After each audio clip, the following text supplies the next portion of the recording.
What do you need? Oh, at the hotel? Oh, Mr. Chairman, we are live. okay, thank you. Okay, committee, we're at 1 o'clock on Friday afternoon. It's almost 1:30, and we're ready for the WYO Lotto update. So here we go. Thank you very much. Is that on that computer? I believe it is. Yes. Yeah, please sit in front. there in front of the camera. Sit in front of the, Showing me moving around. So I can see it. well, that's the mic also. Oh. And you got to turn the mic on and off depending on what we're doing. Go sit in this chair right here. Push it right in front of the camera. Gotcha.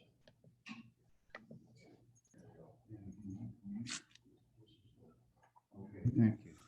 Ready to go? Yes, sir.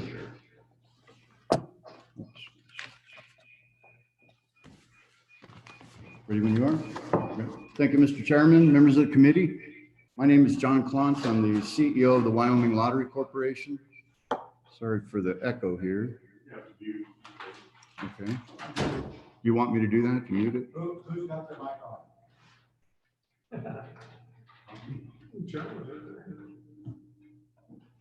Is that better? There's still an echo.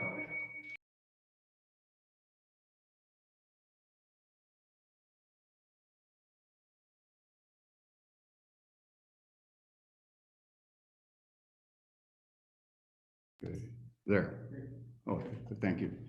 Again, good afternoon, members of the committee, Mr. Chairman. My name is John Klontz, the CEO of the Wyoming Lottery. And it's a pleasure to be here with you today. And I've handed out a few documents. The one I'm going to start with is the overview. It's this single sort of shellac document with print on both sides. And then the other document is a letter from the board of directors that I'll cover at the end of my presentation on this one pager. And then I've left our annual report on the table over here that's just pretty much got the highlights of this plus some more detail in it that you can take with you if you choose to do so. And we sent all this out online as well. So there are multiple ways that you can get to it. So if you look at the front of this page, which is the one with all the games on it, the colorful dots, this just basically tells you how much each game has pulled in total gross in sales since we started the lottery in August 24th of 2014. You all know more than most people, better than most people. It was approved in 2013 and we got together, the 9-member board and I, at that time, the original board, and started working on opening it, which we did, and started selling the first tickets in August of 2014. And you can see the various games, how well they've done. We have 5 games, one of which was a temporary one-time game in terms of the raffle, which we can repeat again, and we could change the name and do a different type of raffle for the 4th of July or Christmas or something, or could repeat the ragtime raffle. But that was mainly designed to interject a little bit more entertainment and pull in a little bit of money. The other 4 stable games are our draw games, multi-state games, with Cowboy Draw being our in-state game. And Cowboy Draw remains an extremely popular game. People are loyal to that game, to our brand, to the state, to the cowboy tradition. And they play that game for that reason. Plus, you know, we have a 68% payout, which I've said many times, that means we have lots of winners, lots of $1,000 a week winners. We have some pretty decent jackpots. It's sitting at over 800,000 right now. So, you know, players have good incentive to play, and they do play that game a lot. The other games, Powerball, Mega Millions, they do well. We're doing pretty well with Powerball and Mega Millions compared to other states that are seeing some pretty big hits due to the coronavirus. Many states that have VLTs, video lottery terminals, things of that nature, Keno, are seeing some major declines because most of those places are closed or are just now reopening, a lot of the locations. But the locations that have scratch and instant tickets and popular draw games like Powerball are starting to see a resurgence. So we had a pretty significant dip back when this coronavirus started, but the last few weeks we've seen sales recover. They never did go down as far as I was concerned that they would. And so we were able to keep, through promotions and doing buy one, get ones and all these kinds of things, we were able to keep pretty good action, pretty good flow with the player base of sales. but it did go down some, and we're seeing it back on the rise again. Things like canceling CFD and many of our other events that we normally do in the spring and summer, 95% of them have been canceled. So we've had to come up with other more creative ways. I mean, that saves money, but it also results in less ticket sales. We do plan to continue our support and sponsorship of the UW that we've done every year. They plan to have a season, but in the agreement with them this year, they've put caveats in there for all those sponsors that if for some reason the season doesn't happen, we'll all pull out of it and not have to pay for it, of course. So we're watching that closely and trying to stay ready for it. And in the meantime, just trying to contain sales, boost sales using our all the internal opportunities we can, such as, limited sales incentives, buy one, get one free programs, as I mentioned, and so on. But you can see the graph at the bottom. These are the year-over-year sales, just in a simple graph form since we started really recording revenue, late 2014, early 2015. And where you see those big spikes, those are absolutely where we had those huge jackpots. You may remember that 1.5 something, almost $1.6 billion Powerball jackpot that the industry had. That was the biggest in history, remains the biggest in history. We had a Mega Millions jackpot that was over $1 billion at one time. And that's where those spikes are. The matrix was changed for the Powerball game, which created more opportunity for lower level prizes, $1 million, 50,000. And we saw a bunch more of those types of prizes in Wyoming because it helped out the smaller states. But it meant the big prize, you jumped from about 1 in 192 million to about 1 in 295 million chance of winning. So it had some consequences. And the downside of that, also another downside, is the people that used to come out, I would say non-regular players who used to play when the jackpot hit 200 million, 300 million, we're seeing that they're not getting up and going out and playing until it hits 500 or 600 million, because those jackpots desensitize people, and that was one of the predictions that if we let it go above $1 billion, we're gonna see that happen, and it has happened. So everybody made a lot of money during that time, but it takes a lot more to get those non-regular players to get out and play. So the $200, $300 million jackpots don't bring out as many non-players as they used to. Now it takes 400,000 or 500,000. I really don't understand why people don't play when it's 40 million, but it takes 500 or 600 million for people that don't play to say, okay, I'm going to stop and get a ticket. But overall, Powerball has remained pretty stable for us, but I know it's becoming a big challenge in other states. A couple of things I did want to mention: the Powerball board that we all sort of report to and belong to as part of the Multi-State Lottery Association has been talking about possibly making Powerball a daily game, which myself and North Dakota and South Dakota and Colorado and Nebraska are not in favor of. At least that's my understanding, that they're not. We think that adding more draws is not the answer. And these are mostly some of the big states grappling with major losses in revenue that we're not necessarily dealing with. But that didn't get a lot of traction. Another idea that has come up is allowing sales of Powerball overseas. And we also think that's a bad idea, at least I do. I think Americans already feel it's an American game, and Americans already feel that they don't have much of a chance of winning the big jackpot. And it'll be even harder if someone in Scotland's going to win it. And I'm not sure how Americans would feel when they're watching someone in, Europe winning the big jackpot. I just don't think it's going to, the volume of sales it may create. Many of us feel that it might cost us sales in the U.S. But this is an ongoing debate within the Powerball board, within the Powerball community across the country. And it's been kicked down the road in terms of voting on it or anything, so more research can be conducted. So I would expect we probably won't take it up again until the fall. And hopefully we'll have some more data that helps the group make a decision. And my hope is the decision will be not to do either one of those things. So that's some of the activity that's going on with that particular muscle game, and really the only action that's happening with other muscle games. And again, you can see the sales totals, how it's performed over the year in the graph. And then when we get down to the bottom, This just shows you the fiscal year over year transfers during fiscal year 16. I believe that February was when we actually paid off the remainder of the loan. And then you can see that the transfers increased over time. We had a record year in fiscal year 19. We had some big jackpots.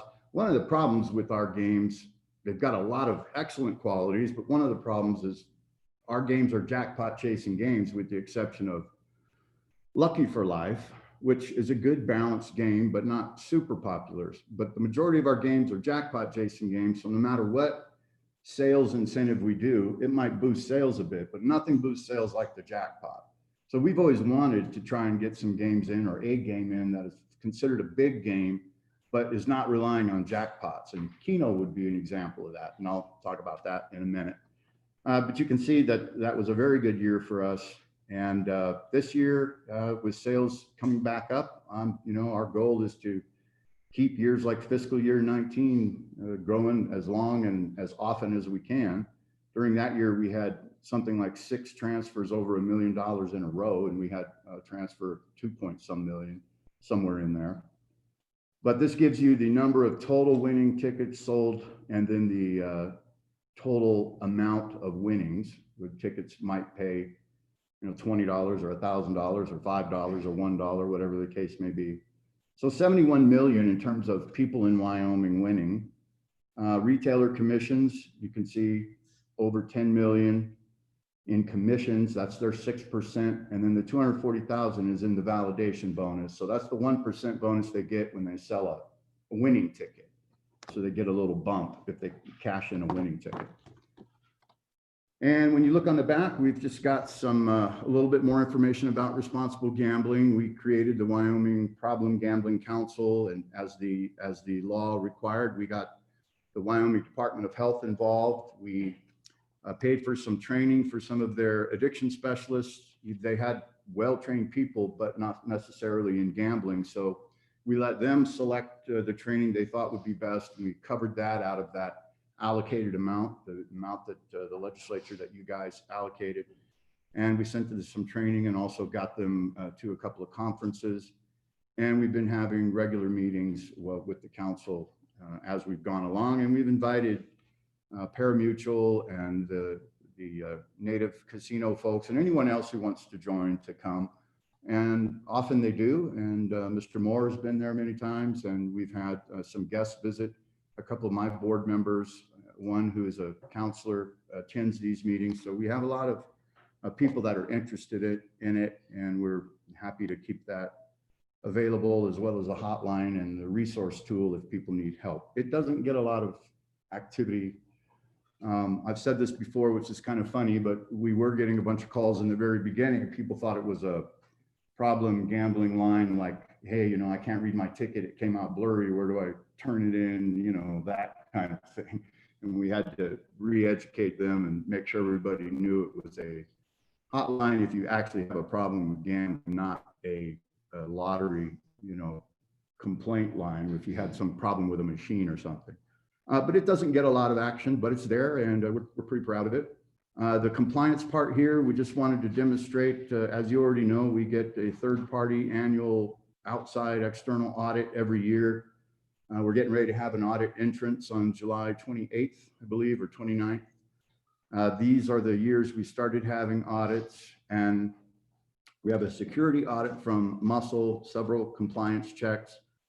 We have other multi-state lottery association inspections. We have specific audits. For example, Lucky for Life, that consortium conducts its own audits on top of all the other audits. We have a security audit that's additional and not required because it's covered in other audits, but we've done that just for our own, the board wanting some extra activity. But our audits, in particular our third-party MH&P audit, they've come out very well, and quite proud of the results there, and they're very thorough. And so that information is there, and we send the audits to you every time as soon as we get them, we send them out to you, and we'll do the same thing this year. Once we conclude the audit, probably the audit will end at the end of August, and then they'll write the report and it'll be available the first part of October. That's normally how it goes. The COVID thing may they sent us a letter saying it may impact the timelines just a bit because people are trying to work remote, but I don't think it'll hinder the timing much. On down to child support.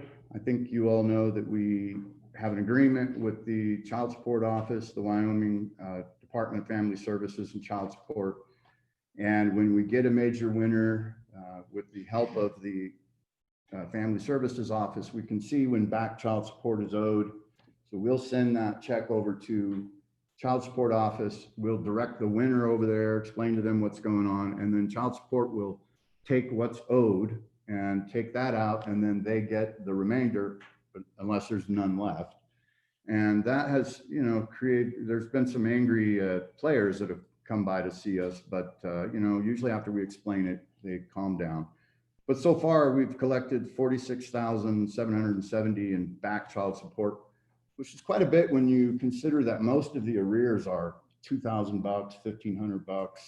We have had a couple that were, you know, 5,000, but most of them are fairly small amounts. They're not small to the individual, but they're not tens of thousands. So I think this number represents quite a few back payments for a number of people. So we're quite proud of that number as well. And then down at the very bottom, we wanted to mention a few revenue opportunities that we do have. I've talked about Keno many times, and we talked with the liquor folks and with the restaurant and lodging folks and several others, and the petroleum marketers, Mr. Larson, Mark Larson, and all those entities and people support Keno. Keno would allow us to put Keno in our existing 450 locations where they would get the ticket and then check the numbers later, but it would open up about 200 new locations that we've identified: bars, restaurants, taverns. So that would take our outlets from 450 to about 650. And you can see the net income. Now the estimate of the net income, those amounts are the amount of revenue that we believe we could give back to the state. Some people look at those numbers and say, wow, those aren't very big. Well, first of all, they are fairly conservative considering the coronavirus. And they're a bit conservative considering numbers we had before. These numbers reflect our feelings about the competition with skills games and how much skills games have increased. So everywhere where we want to put a new location Keno game, for example, we're pretty certain that if not all, most of them are going to have skills games. So that's fine, but you know, our estimates aren't going to be the same as if we didn't have that competition. And the reason we put Keno with kiosks and Keno without it is, some of you may know, in the last session, it was a short session, 2/3 vote, and we asked if we could have kiosks, and it was voted down. If it would have been a long session, it would have passed. And there was a lot of gaming activity going on, and I think people were just, you know, gaming. We had enough of it. But the reason we were concerned about kiosks is you don't play a game. The kiosk is not a game. It's just a thin machine where you purchase the Keno slip, you purchase the play slip, and then you play the game. And then if you don't win, that's it. If you win, then you go up to the hostess and you cash your ticket in. And we wanted that for player convenience. And otherwise, a player, if I go into the lounge and I'm sitting there having a beer and I want a Keno slip, if I don't have access to the kiosk, then I have to track down the hostess, which in many locations is going to be one person, maybe two, or the bartender might say, I'm not doing it, the hostess is. So you're going, you know, Mr., Miss, you know, trying to track that person down, and they're going to be pouring beer when they make $1 off each beer rather than, you know, 1/3 of that off giving you a Keno slip. So the reason the numbers are different is we don't think we're going to sell as much if we don't have the kiosk because of that convenience factor. And then when you add on top of it, there'll be 4 skills games because there's 4 allowed per establishment, and people can go right to those instant games and play them. They're going to be less likely to try to track down a Keno hostess and play Keno. So it impacted our numbers significantly, and all of that stuff is okay. And we're not complaining about any of that. We're just trying to be realistic about the numbers. And that's what we think we can do. And the board would like to put Keno in, even if we don't get kiosks, because we think it'll be fun and it'll bring in something that we can add to the quarterly transfer. with scratch tickets, and it'll sort of segue into this letter. The board has never written a letter to a legislative committee, to the governor, to the legislature at all. The board, we discussed this, and they decided they wanted to put a letter forward, which just is basically the board's position letter, the lottery board's position letter. And all it really says is points out the things we can do if there's interest in us doing it. And mainly it goes back to, it mainly talks about some history, and then here's what the lottery can do if you want help in these areas. It's not anything we're ramming down anyone's throat. It's not anything that we're pounding on the table to do. It's just, we know that all areas of revenue are being looked at, and these are some of the games that we think we can put in. At some point, we're going to round out the lottery portfolio, and there won't be any more games to put in. There's only 590,000 people in the state, and less than 400,000 are old enough to play. So the population is always going to limit activity unless we got something like video lottery terminals. And that would change drastically. That would change history of revenue for the lottery in Wyoming. But that aside, we think Keno could bring in 786 to 1.5 with the kiosks. Scratch tickets are prohibited, but if that were ever lifted, probably 600,000, so not a ton of money. Sports betting, the board wanted to put that in the letter as well. That number could probably be doubled if we didn't use our gaming vendor and we went directly with a sports betting group. But we heard at the last session, there was some outside sports betting people coming in and talking, and the board said, you know, let's make sure the legislature knows that we can do sports betting as good as anyone else, and you guys own us. So we're happy to do sports wagering if you want it. There's a variety of different ways we can do it. Some will pull in less, some will pull in more. This is one that would pull in less, and this would be if we went with our gaming vendor Intralock. And then debit cards, we mentioned that because more and more states are using less cash. We all know this, and the coronavirus caused less use of cash and more use of debit cards. We tried to get a debit card thing in a couple of years ago. We ended up with a law banning debit cards. We think we're leaving 3 to 6% of total annual revenue sales on the table by not having debit cards. But all told, you know, it's a few $1 million more if we were to pursue those games. If we never did get the prohibition on scratch lifted, if the legislature said, no, we're not interested in the lottery doing sports betting, then we would focus on Keno, and we would focus on other games that we think will be entertaining and produce some revenue. And one of those games really quickly that we're looking at right now is called 2x2. Back to the Keno game. You might be asking yourself, well, why is it taking so long? I've heard it was going to be put in long ago.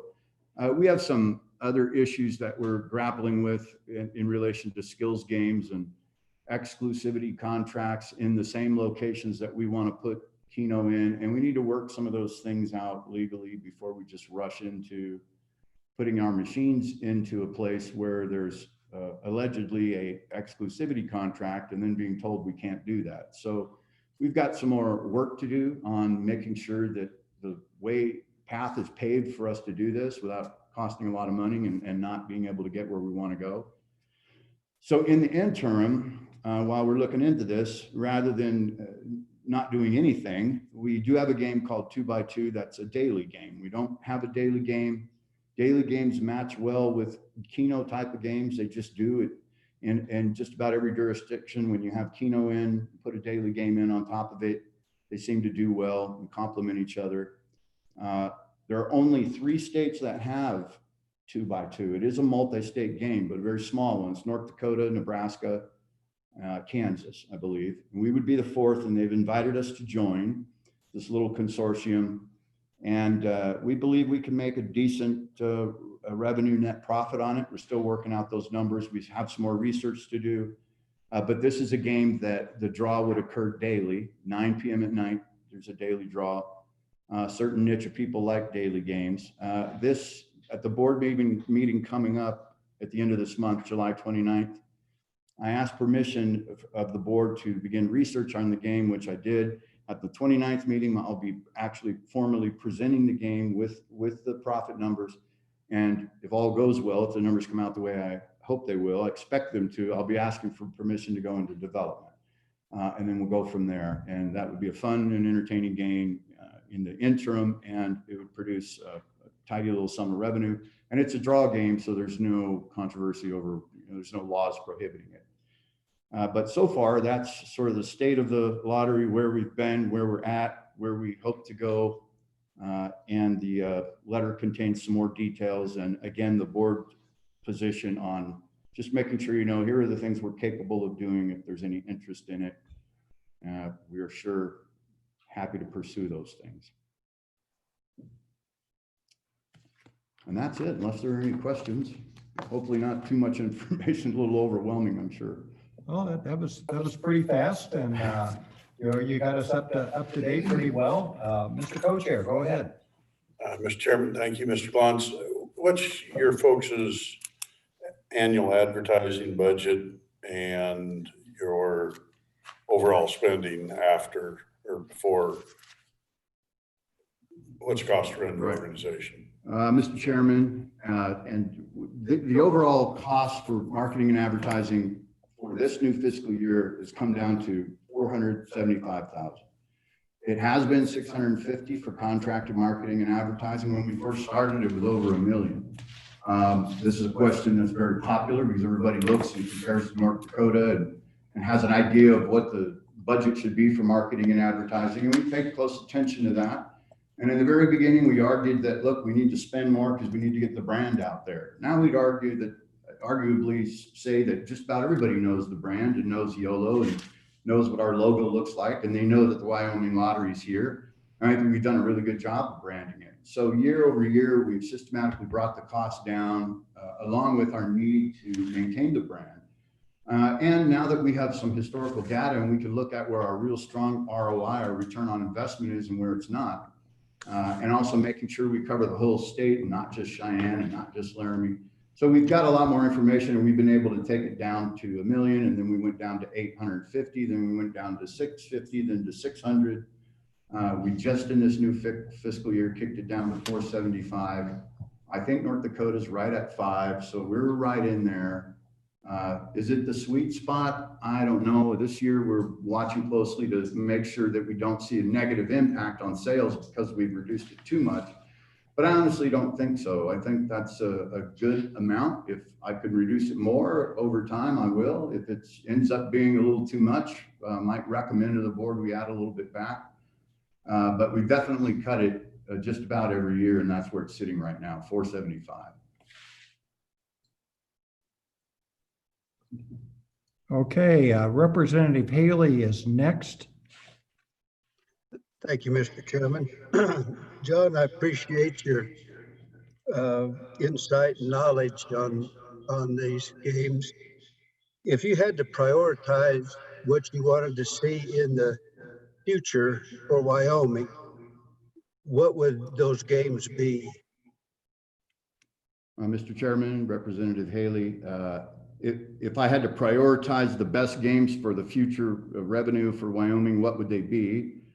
I think for games that we're lawfully allowed to produce, I would say that definitely Keno with the kiosks is definitely the game, because we're talking about not only the 450 locations we have now, but another 200 locations. And so it's not only revenue from the new 200 locations, but it's, those locations are going to get the 6% plus the 1% validation.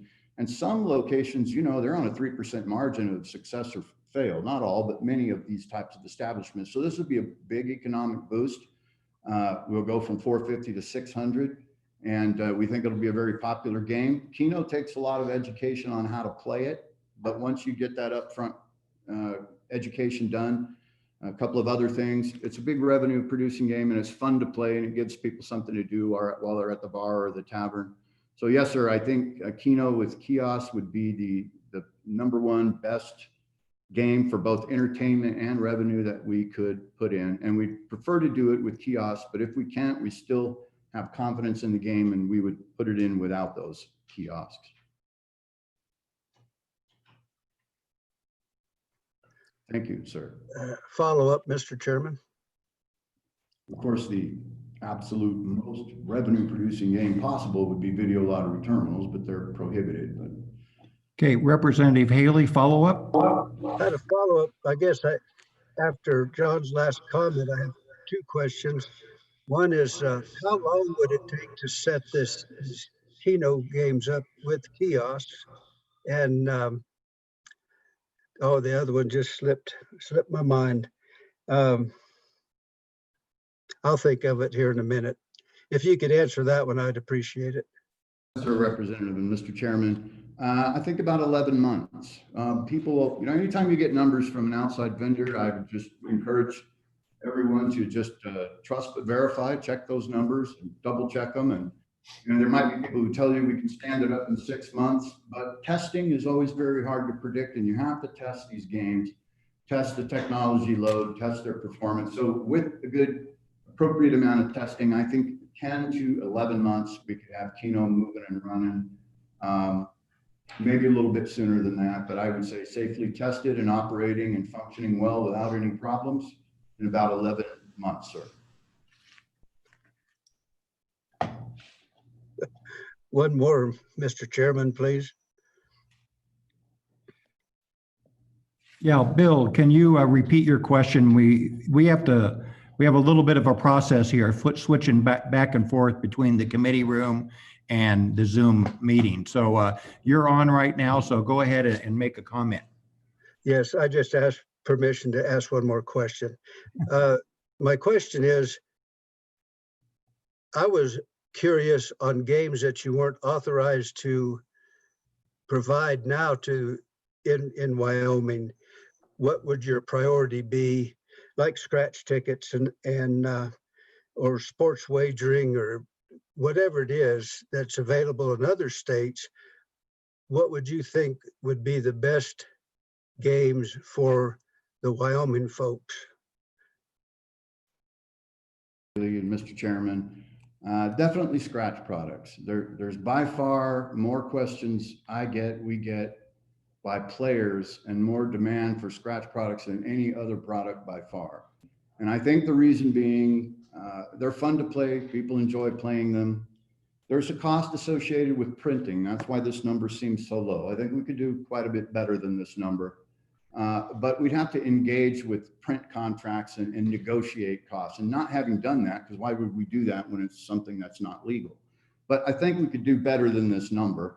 And also, scratch products you can change up. In our portfolio with our population, we wouldn't have 20 or 30. We would probably have no more than 7 or 8, probably more like 5 or 6.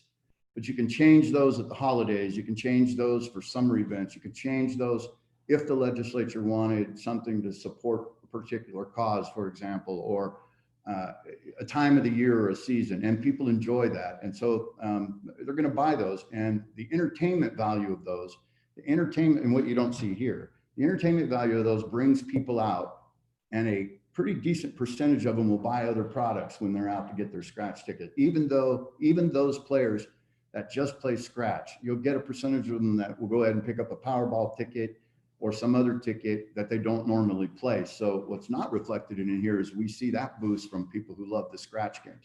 And then you have scratch games like bingo, that there's a niche of people who love that stuff. Again, with this small of a population, we sort of have a struggle with different niches, but there's a small one there, but it's there, where those kinds of scratch games would bring a lot of interest. And I think if they were legalized, the top games would be scratch and Keno. If I could just wave a wand and do them, I think scratch tickets would definitely be one of those games. Keno with kiosks would be the other game. And then sports wagering, you're kind of getting into hardcore Vegas type of gambling with sports wagering. If everybody said, the owners, the powers, people in the legislature said, I want you to do it, we could certainly do it. And that's the point we wanted to make in the letter. You own a company that can do it right now. But that is what I consider to be sort of a hardcore gambling venue. And I'm not sure it would bring in a whole bunch of money in our estimation for what it takes to put it out there. but it certainly would bring in some. So Keno and scratch tickets. Thank you, sir, for the question. Okay, committee, further questions? Senator Manise. Thank you, Mr. Chairman. Looking at your estimated net income on Keno with kiosks, is that after your investment in the machines, or do you lease the machines, or, and I understand you envision having 650 of them. What is that net income based on? Well, thank you, sir. Senator, Mr. Chairman. Well, 600, we'd have 600 locations, but 450 of them would already be in the existing locations where you can buy other products now. And you would simply buy the Keno product off the Photon machine. That's that machine. You go in the store and you buy your ticket, that machine that they're on, they're called Photon machines. Now that ticket, you would buy that ticket and then you would go home and you would check the numbers later. We're not going to sell a lot of Keno, and we'll sell some, but not a lot. Some people call that Keno to go. I guess you can call that. So that existing equipment is there, and it doesn't take much to put it on there once it's tested. The other 200 locations, we'd have to put Photon type machines in those bars and restaurants, and all of that equipment, including the monitors that go up above the bar or the monitor, because when you're sitting there playing, you know, you take the Keno play slip, you pick your number of plays, 1, 2, 5, whatever it is, you pick your number or you let the machine pick it. And then you're having your food and drinking your beer and you're watching the monitor to see if you won or not. And the draws are every 4 minutes, 5 minutes, whatever. That equipment is going to be provided by our gaming vendor, Entralot. So they have already said, if we pursue Keno, that they will provide up to $1 million worth of equipment for us to do this. Now, in terms of testing and marketing and the education piece and all the stuff that it would take to get Keno out there, the estimate on that has always been about 1.7, 1.8 million. So we'd have to come up with $800,000 of our own to invest into Keno. Entralot would provide the other $1 million for this equipment, which is a one-time thing.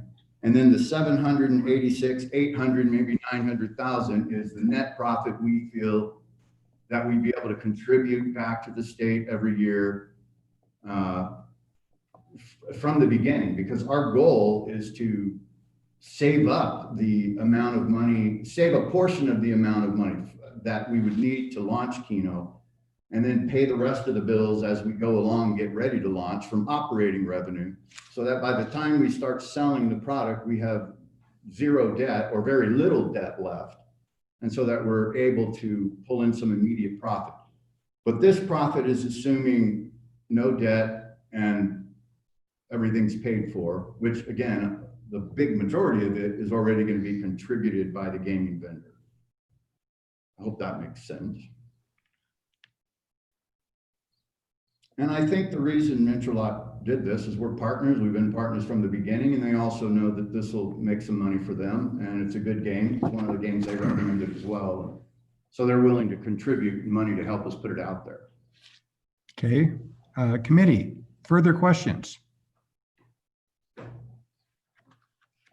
Okay, seeing no further questions from the committee, we'll open it up to the public for testimony. I see Mr. Mark Larson's in the room. Mark, would you like to testify on this particular bill? Thank you, Mr. Chairman. Mark Larson, the Wyoming Petroleum Marketers Association and Convenience Store Association. I did not know there was a bill. I don't think there's I misspoke. It's just general comments. Thank you. Thank you very much. I wasn't going to testify, Chairman, but the letter from the board kind of caused concern for the petroleum marketers. And I want to thank John Klontz and particularly Council Matt Kaufman for reaching out to the petroleum marketers and letting them know what's going on at Muscle, their national association, and what is being discussed up there. We really appreciate the relationship that Wildwater has done with the retailers. With reference to scratch, I have to tell you that the petroleum marketers and the convenience stores are dead set against scratch. We recognize that in other states, it is probably a pretty good game. I will tell you from my previous experience as a truck stop operator, of the horror stories I have of people standing around the desk and taking up cashier's time and scratching a ticket and coming back and redeeming it. And it's a plight on productivity for the retailers. And when we're looking at the majority of the sales that we're getting through a cash register, when we're looking at, and I know we're doing this for the state of Wyoming, and we appreciate the benefit that it's going to the state, but for the 6% commission that we're getting, the amount of time and productivity that it takes up with scratch tickets is phenomenal. I would also, they mentioned the health risks that we're going to be talking about in a minute in debit cards, and how the cash transactions, and they want to kind of get away from cash for health risk. Well, just imagine the exponential increase in risk if you go to scratch tickets, because you have this buy, scratch, redeem, buy, scratch, redeem cycle that I will tell you that just and if you go to any truck stop in a state that has scratch tickets or a retail store, you'll see this phenomena. And when it comes to kiosks, we're all in on Keno. But if they look at talking about Kenos that take up valuable floor space at a retail location to dispense the multitude of scratch tickets that are available in some states have up to 25 games that they're proliferating. The inventory, everything that goes into that phenomena, it's just, we're against it, and we wanted to make sure that you all knew that. When it comes to debit cards, Mr. Chairman, we're getting a 6% commission, and we recognize, and my board asked me to do a survey, and that's pretty across the board, across the state. Some get 7, some get 5, but the biggest number looks like it's about 6%. And I know that Colorado pays 7% on scratch tickets. When debit cards are involved, I think that any of you that are retailers understand that there are transaction fees and interchange fees and transaction costs, along with processor fees that go along with accepting a debit card or credit cards. Credit cards are more expensive. Debit cards are anywhere from 1.6% to 2% of on the dollar. So for the 6% that we're redeeming for the benefit of the state, we're going to be paying out 2% on average for the use of debit cards. And we saw that the legislature, when you opened up for lottery in 2013, there was a big concern about creating debt. They do not want to allow gamers to create debt. So I don't think credit cards is even on the table, nor would it be in Wyoming. But make no mistake, there is debt incurred with debit cards. You have agreements with the banks that say that if you get into an overdraw situation, that the bank will cover you, and then all of a sudden now you've got debt. So don't believe that debit cards is an e-check, that there are no responsibilities to the retailer or to the consumer if they do incur that debt. Overall, you saw on the thing that Mr. Clont set out, it shows that debit cards are from 3 to 6% of overall sales. So we don't think it's worth the pain. We don't think that the retailers are being remunerated. I'm not complaining about the 6%, but if the lottery wants to do debit cards, they do have the capability to put stripe readers on their terminals and just run them through the lottery if that's the way they want to go. And then last but not least, when we talk about COVID and the sales, Muscle has a document that says that cash sales is anywhere from 15 to 18%. So while we recognize that COVID is very real, we're still dealing with cash on a daily basis, and my petroleum marketers and most of the retailers have come to terms on how to handle cash. But we disagree with scratch, we disagree with debit cards. And Mr. Chairman, we're all in on Keno. We recognize that convenience stores will not have the kiosks and the screens and all that, because it's just not enough room. They're perfect for bars and restaurants or whatever you all determine they should be in. But when it comes to sports betting, the jury is still out. I would invite the legislators to look at the Montana website where they have sports betting. it's astounding. It's baffling. So I'm not a mathematician. I'm not a gambler in any shape or form. Take a look at the Montana website for sports betting. With that, Mr. Chairman, I'll stand for any questions. Thank you, Mr. Larson. Committee, questions for Mr. Larson? Okay, seeing none. Thank you, committee. Okay, thank you, Mark. Further public testimony. I don't think we have anyone online. Do we have anyone in the room that wants to testify on the lotto? Okay, before we close it out, any last questions for the director of the lotto? Can I John? make a closing? Sure. Thank you, Mr. Chairman, I appreciate it. Just really quickly, again, and the board and I wanted to stress this, we know there's revenue deficit. We want to make sure that we did a couple of things. We just said, here's what we plan to do within the law. Here's some other things. You know, I mean, you guys own the lottery, it belongs to the state. What you want the lottery to do is what we want to be aligned with. Our lottery has done really well with audits, with compliance, with performance, with revenue, with getting rid of the debt, and we're proud of contributing back to Wyoming. But we certainly have never wanted to ram anything down anyone's throat. If people don't want it, the legislature don't want it, a particular game, then, you know, we're not going to come in here with the hard press trying to ram something that nobody wants. The point on competitive with sports betting, just know that we can do it as well as any other company. So that people don't later say, well, we didn't know the lottery can do it. We can do all the games that I mentioned. I know we would like to have another kiosk bill considered possibly at one point, maybe even a modified bill that somehow is stated so it can only go in places where there is room, because we have identified a few locations where there's like places in a cafe where people can sit, but not necessarily in places where there's no room for them. I don't know what that would look like, but if kiosks don't get approved, Mr. Larson's point, then we still plan on putting it in, and we're going to hopefully make it fun and, you know, try to kick in another 800 to $1 million a year to the treasury. So we'll do it that way if we need to, and we'll press forward with those games that we're allowed to do and those games that the legislature wants. So that was the goal, just to present those things. We don't have a hard line of something we're just pounding the table that we want you to do at all. And hope you're happy with that, and anything else we can do for you, please let us know.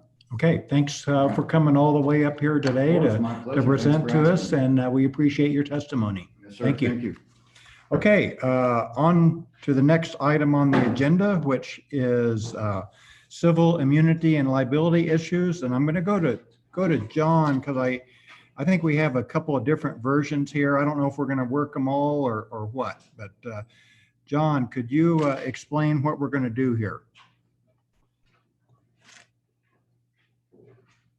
Mr. Chairman, John Brody, Legislative Service Office. For the committee's review is a memo that was provided to the Judiciary Committee. This issue was addressed by the Judiciary Committee about a month ago with instructions for LSO to draft a bill similar to what this committee did during its June meeting. So that memo is there to just provide the members of the committee with a general outline of tort law and the issues that more commonly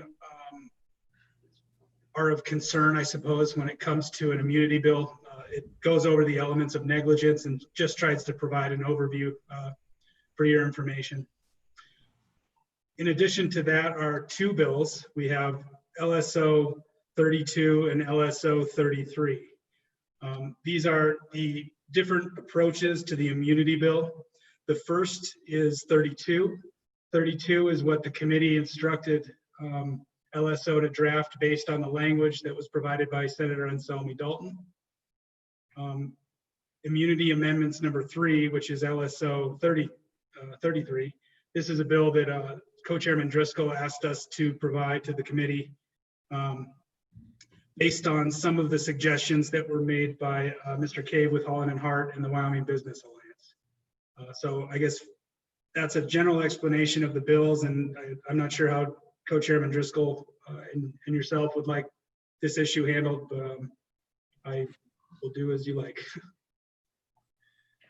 Well, John, I think you said the judiciary looked at this? Okay, I'm going to go to Mr. Co-Chair here. Go ahead, Mr. Co-Chair. Thank you. I think both bills should be worked. We ran the first one that came out of the committee. Second one as well. We'll do it afterwards if it suits everyone. I don't think they're going to take a long time. Judiciary did have it as a topic. They did appoint a subcommittee and they haven't done anything. We have a special session potentially coming up, and these bills are time sensitive. And consequently, we had a meeting coming up. Management Council did not tell me no. We told them it was coming. We've got a letter that gives us whatever guidance. So my belief is that our committee goes ahead and brings them. It doesn't stop judiciary from bringing another bill or whatever, but I do think it's important to our small businesses and our large businesses that they have something to back on going into this crisis, and we don't have it. So my hope would be that we go ahead and work, let Senator Salmi Dalton lead us through her bill. And the bill that I have, I will ask that Brad Cave come on and work us through it. Okay, which one do we want to work first? Anselmi Dalton's bill?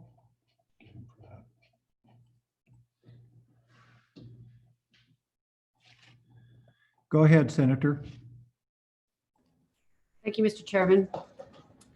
The difference between the two bills, I mean, in looking at it, basically the first one, you're immune whether you follow the health orders or not. And that's the one that's 32, correct? That is 33. That's the one I think that Chairman Driscoll had drafted. And, you know, I've just gone through this a little bit. I did work with Clark a little bit on these both bills, just to kind of talk to him, Representative Stiff. And he said that basically in 33, what you get is you're immune, whether you follow the health orders or not, you're immune unless you acted with gross negligence or willful and wanton misconduct, okay? And it has to be proved by clear and convincing evidence, just so you kind of know that's a pretty high standard. So that one, Representative Stiff thought might have a hard time passing the House because he worried about them dropping out following the health orders. In 32, when you look at it, essentially, you're immune from civil liability if you follow the instructions of the health officer, whether it's a state or local, in responding. And it's only during the time the governor declares the emergency, and it's immune unless you're acting with gross negligence or willful and wanton misconduct. So it's pretty similar. I mean, 32, excuse me, is pretty similar to what we ended up putting into Senate File 2, which was signed into law, because essentially right now, it was just a little sloppy. You know, the concurrence committee report, it was done, obviously, trying to get something that would pass both, and there was some language that was a little sloppy. So this 32 bill, a little bit prettier, but we do have that immunity already from Senate File 2, which is enacted into law for any entity that follows the instructions of the state or local health officer or who acts in good faith. And so we can take it up. The one thing that people should be aware of is and the reason why I thought it was so important in the special session to try to take this up was because liability attaches immediately for torts, as explained in Mr. Fuller's memo, which is an excellent memo. He explains how it's very hard to also, and I think John Brody's comments are that it's hard to retroactively go back and change the status of a lawsuit, for example, to suddenly make it be by clear and convincing evidence when the lawsuit may have attached in May, say someone got sick somewhere. And I know there's maybe only one case in Wyoming based on that chart that we got sent by Chairman Nethercott yesterday, but there'll be more. I mean, there are going to be more lawsuits probably. The trick is if someone gets sick at Old Chicago, say, and then they're staying in my hotel and then they die, then they have to sue me, they have to sue Old Chicago, they have to sue everyone that's possibly involved. And the problem is, if they have a lot of underlying conditions, it's possible that they could die. But I'm pretty sure, and I was going to ask John Brody this to answer it. and when I went to law school, there was a thing called the skull case, which meant that you basically you had to take your victim as you found them. It didn't matter that, you know, this person had a thin skull and so they died because they got hit slightly because they had a very thin skull. It didn't matter. You know, so if my victim, say the victim of Old Chicago or something dies, that they had everything going wrong with them and then they die, I'd still be liable, but for the protections we passed in Senate File 2. And that's why I thought it was very important, because people can, and we have had people now die in Rock Springs, unfortunately. Just in the last week, we've had 2 people pass away. So, and basically what it does is it protects you and it gives you immunity against civil law actions. The only other kind of immunity that you could have is criminal immunity. Obviously, we're not getting criminal immunity under this, even when it said just any immunity versus civil. But I just kind of want people to understand it in a general way. But I'd like to have John Brody explain to us and say that, yes, you know, it doesn't, there's not like, I don't think there's fault that can be attributed partly to the fact that they smoke all the time, that they had asthma, that they didn't use a face covering, you know, that they didn't take any care for themselves. I think it's just, you have liability under that smallpox blanket 35-4-109 and 110, right? You would have liability, strict liability, essentially liability for everything, including burial. And that could be $1 million if someone dies and your insurance doesn't cover it because insurance doesn't cover the pandemic or virus. So we have pretty good coverage already, as long as you're following the health, local health officer or state health officer's orders. And so this, I just worry that the 33, though I like it, of course, it's better for businesses. It does not make you follow the local health officer's orders. So that's my overall summary of the 2 bills. I hope that helps people a little bit. And I'm sure John Brody can explain it much more artfully than I can. Do you want to, Senator, do you want to move 32 draft? Sure. I would move Senate 21 LSO-32 working draft point 3. Okay, and do I have a second? And it's been seconded by Task. And we'll go to John now for further explanation. Go ahead, John. Well, Mr. Chairman, this is more of a procedural question, but we do have individuals wanting to offer public comment on this topic in general, perhaps specific to one bill or another. And I just wasn't sure in what order you thought that was appropriate, but wanted to just raise the issue. I'm unclear whether we're going to end up with 2 draft bills or if we're going to end up with 1 draft bill. So I guess maybe we need to go to the comments on both bills right now, if someone has comments on those. So if you do have a comment on both versions, raise your hand and we'll just get that out of the way. Okay, Representative Flitner's first. Go ahead. Thank you, Mr. Chairman. And I just was wondering if LSO staff or if even Senator Anselmi Dalton might have an idea on what the conversation is with regard to immunity at the federal level. Okay, anyone that continues to testify, please address that comment too if you're a lawyer. John, go ahead. Mr. Chairman, we have heard kind of rumblings on the federal level that if there's an additional COVID response piece of legislation, that it may include provisions to address potential liability issues. So certainly it's an issue that's on the minds of the folks on Capitol Hill, but there's no definition or real, I guess, meat to any of the information that we have at this time. Okay. We're opening this up to public testimony also. So Representative Flitner, did you have a follow-up on that? No. Okay. So public testimony on both bills or either bill is opened up. So who would like to make a statement? Raise your hand. No one? Hi, Mr. Chairman. This is Cindy. Oh, hi, Cindy. Go ahead.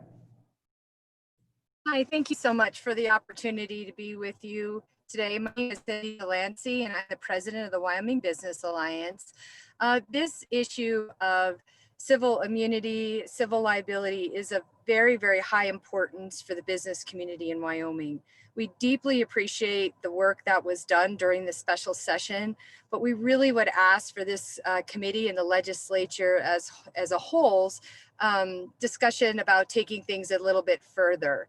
Mr. Cave is with me as well today. He has been working closely with many of the members of the Wyoming Business Alliance, including myself, as far as trying to get things right. Mr. Cave would ideally like to give the same presentation that he gave to the Judiciary Committee as far as the need for this type of policy consideration by the legislature to ensure that Wyoming businesses are not put through the financial ruin and emotional grind of getting wrapped up in frivolous lawsuits that basically ends up the way that the statute talks now about becoming a question of fact for a jury surrounding whether or not a business was acting in good faith. Good faith is more of a transactional term. There really is no definition of good faith. And so version 33 is really what we feel as a business community is needed to just go a little bit further to help us make sure that the court has the correct tools available to them to be able to ferret out frivolous lawsuits versus those that are meritorious and need to go forward. So the Business Alliance deeply appreciates the work of this committee, of the Judiciary Committee. We're committed to working with everyone on this topic to ensure that we all get it right. But what you see there, version 32, is the identical version that Judiciary has looked at. And we really would ask for consideration of 33 as we feel it goes just a tad farther to protect the needs of business. So with that, Mr. Chairman, I'm happy to turn my time over to Mr. Cave to walk you through the differences between the two bills as we see them and why we feel that version 33, Senator Driscoll's bill, is preferential. Thank you. We're gonna go to Mr. Co-Chair right now, and he's gonna give us an explanation of version 33 first, and then we'll go back to public comment here, and hopefully someone will want to move a bill at that time. Go ahead, Senator.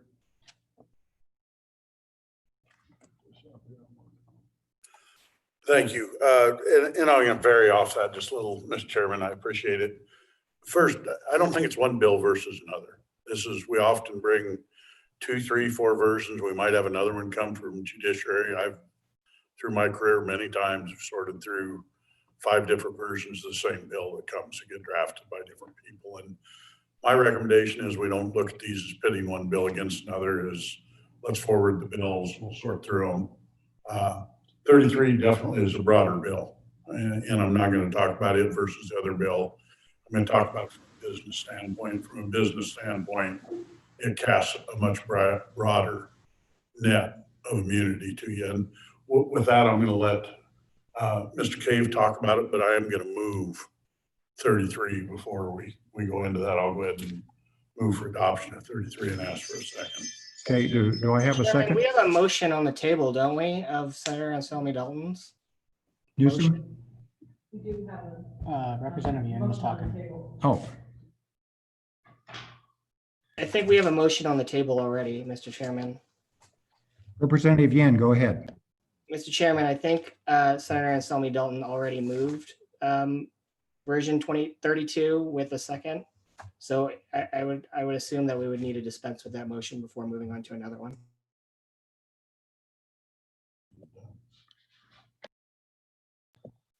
Okay, who was the second on the first bill?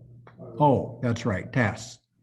Okay, so we're back on the first bill, and who's going to make further comment on that bill? Raise your hand.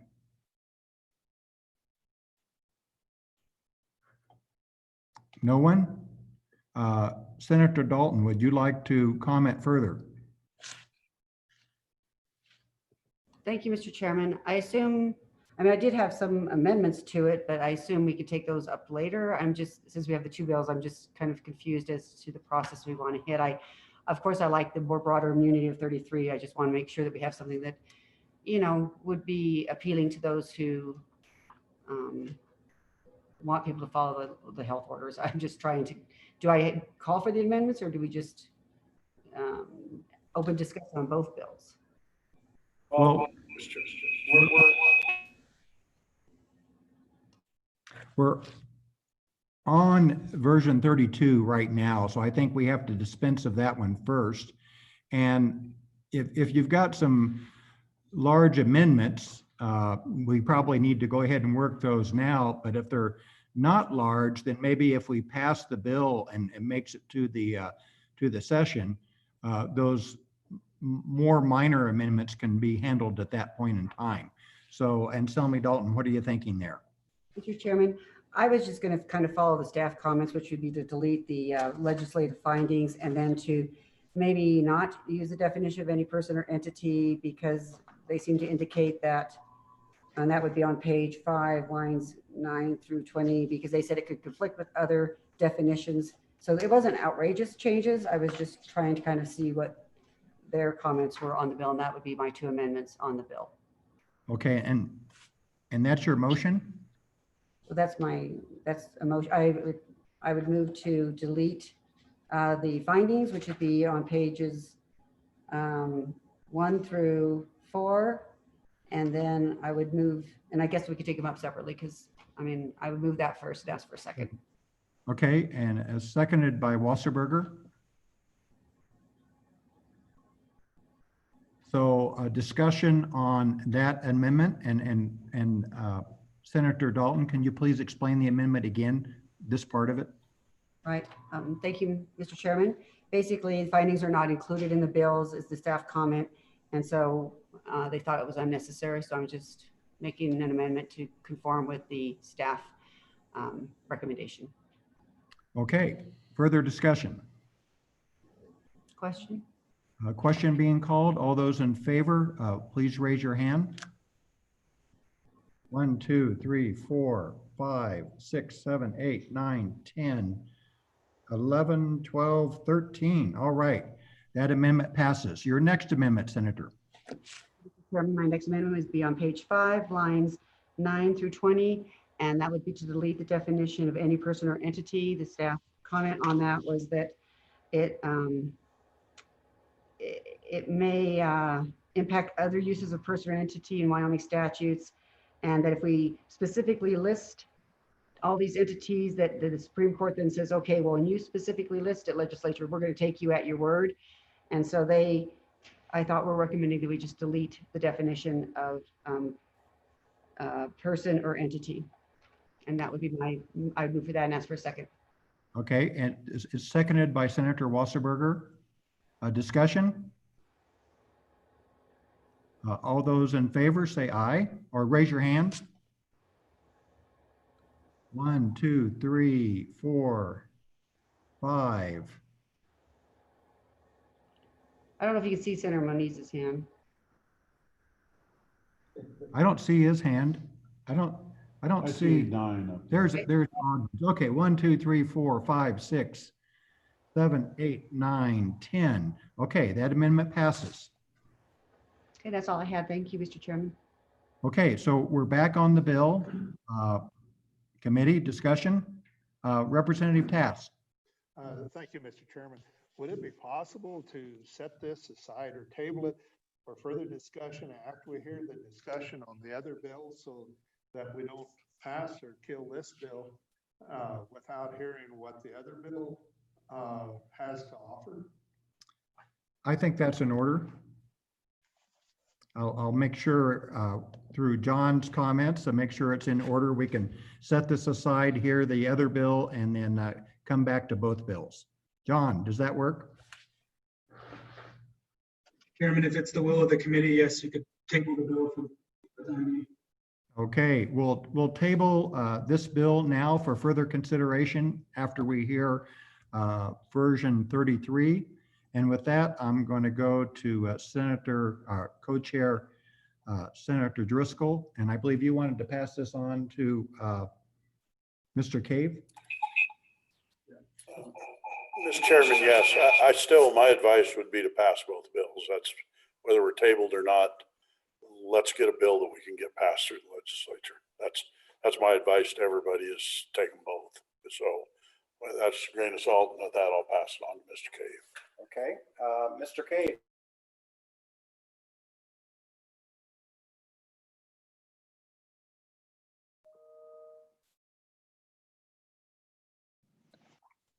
Good afternoon. I think I'm being heard now. Thank you, Mr. Chairman. Thank you, Senator Driscoll. Thank you to the committee for hearing us on these bills today. I'm Brad Cave. I'm a partner at Holland and Hart, a law firm in Cheyenne. And as Ms. Delancey said, I'm here on behalf of the Wyoming Business Alliance and its members to suggest to the committee that Bill 33 be recommended by the committee to the legislature. I appreciate all the work that's been done by the Judiciary Committee on Bill 32, draft 32. It's a good step. There's nothing wrong with that bill. I've got some things that I'll talk about in the context of that bill, but we believe it doesn't go far enough, and we believe it doesn't go far enough because of the uncertainty of the times. Those of you that are business owners, as you think about how are we going to reopen our business, how are we going to re-employ our workforce, how are we going to re-engage with our customers and our clients, those questions raise huge amounts of uncertainty. You've been dealing with the impacts of that uncertainty over the last day and a half.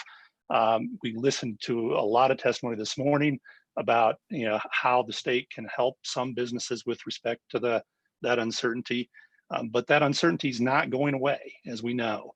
There are health instructions from the state health officer, from some county health officers, from the Center for Disease Control. Those are helpful instructions in many cases, but for a lot of businesses, those are only partial instructions. They only go so far in helping businesses answer the questions that come when you think about how do I open my particular business in my structure at my place of business with the services or materials or goods that I provide. How do those instructions apply? And I think many of you maybe have faced this with your own businesses, that those instructions get you part of the way, but they don't get you all the way. And no one's telling this, that there is a set of instructions we can follow that will absolutely prevent a customer or from contracting COVID-19 within our business. So we have a significant amount of uncertainty, even with the instructions that we have from our public health officers. The other huge uncertainty that businesses are facing today is in their efforts to prevent the infection of their employees and to prevent employees who are sick from being at work. We don't have reliable testing right now. We don't have accessible testing right now. Businesses on the run-of-the-mill business cannot afford testing of all its workforce today.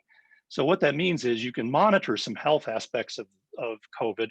CDC has published a list of several potential symptoms. You can ask your employees, are you experiencing any of these symptoms? And if they are, you can send them home. However, the question of whether I have an employee who is sick is a question that no employer, short of potentially some of the larger hospitals, no employer will be able to answer with a high degree of confidence. And even if you could answer that question today, you won't be able to answer that question tomorrow. So the inability, because of the nature of this illness, to be able to say with a degree of certainty that my employees are all healthy, therefore I have no risk of passing this along to my customers, that's not attainable for Wyoming businesses or businesses everywhere. So it's this uncertainty that Bill 33 is trying to address. It's this uncertainty that creates the gap, the risk of liability, even for employers that follow all the instructions, even for employers that are doing everything in good faith and doing things the way they're supposed to be doing. Senator Anselmi Dalton said that the lawsuits are coming, and I agree with her. We're seeing lawsuits being filed in other states. I'm not aware of any in Wyoming yet, but we're seeing it in other states. If you Google COVID-19 lawyer, you can read the advertisements that lawyers around the nation are posting about their COVID-19 lawsuit expertise. So these are coming. Will lawsuits be effective? Can somebody prove that they caught COVID in a particular location or at a particular business? That's an uncertainty. We just don't know whether there'll be how that'll play out in court. But that's really not the pertinent question that I think is before the committee today and will be before the legislature at the next special session.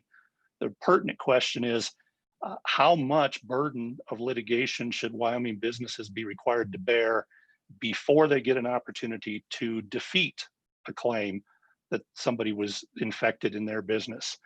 Our suggestions are only partially about protecting employers and businesses from ultimate liability. Whether the case turns out to be legitimate or not, the mere fact of a lawsuit causes a business to incur substantial out-of-pocket costs and disruptions, even if they ultimately win. Even if a person ultimately defeats the lawsuit against them, or the business does, the costs and disruption are substantial before they can get to that point.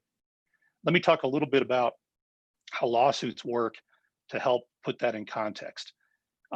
If a person files a lawsuit against me, and I get the complaint, I'm the defendant in that case, obviously, they're the plaintiff. I have an opportunity at the beginning of the lawsuit to file a motion to dismiss. However, motions to dismiss are rarely granted. The Wyoming Supreme Court has said that a motion to dismiss is an extraordinary remedy. So, and they mean it that way. When a judge looks at a motion to dismiss, the judge has to accept everything on the paper, everything on the complaint as true. The judge can't look at the complaint and say, I don't buy that. I don't think that's true.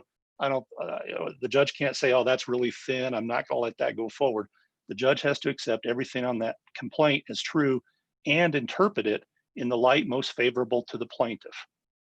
So it's very difficult. It's extraordinary to be able to get a lawsuit dismissed at the earliest possible stage in the proceeding. What happens is that the motion to dismiss is denied. You go into discovery. You spend a lot of money on depositions, on lawyers, on medical experts. You have a disruption factor that's substantial. If you've ever been involved in litigation as a business person, you know about that. And somewhere months or years later, you have an opportunity to file a motion for summary judgment and perhaps persuade the judge at that stage that it should be dismissed without going to trial. But in the meantime, you've spent an awful lot of money and an awful lot of time. So one of the big differences between 32 and 33 is how the immunity applies. 32 speaks in terms of immunity, but it's important to note that the exception and the way the exception is worded really undermines the promise of immunity.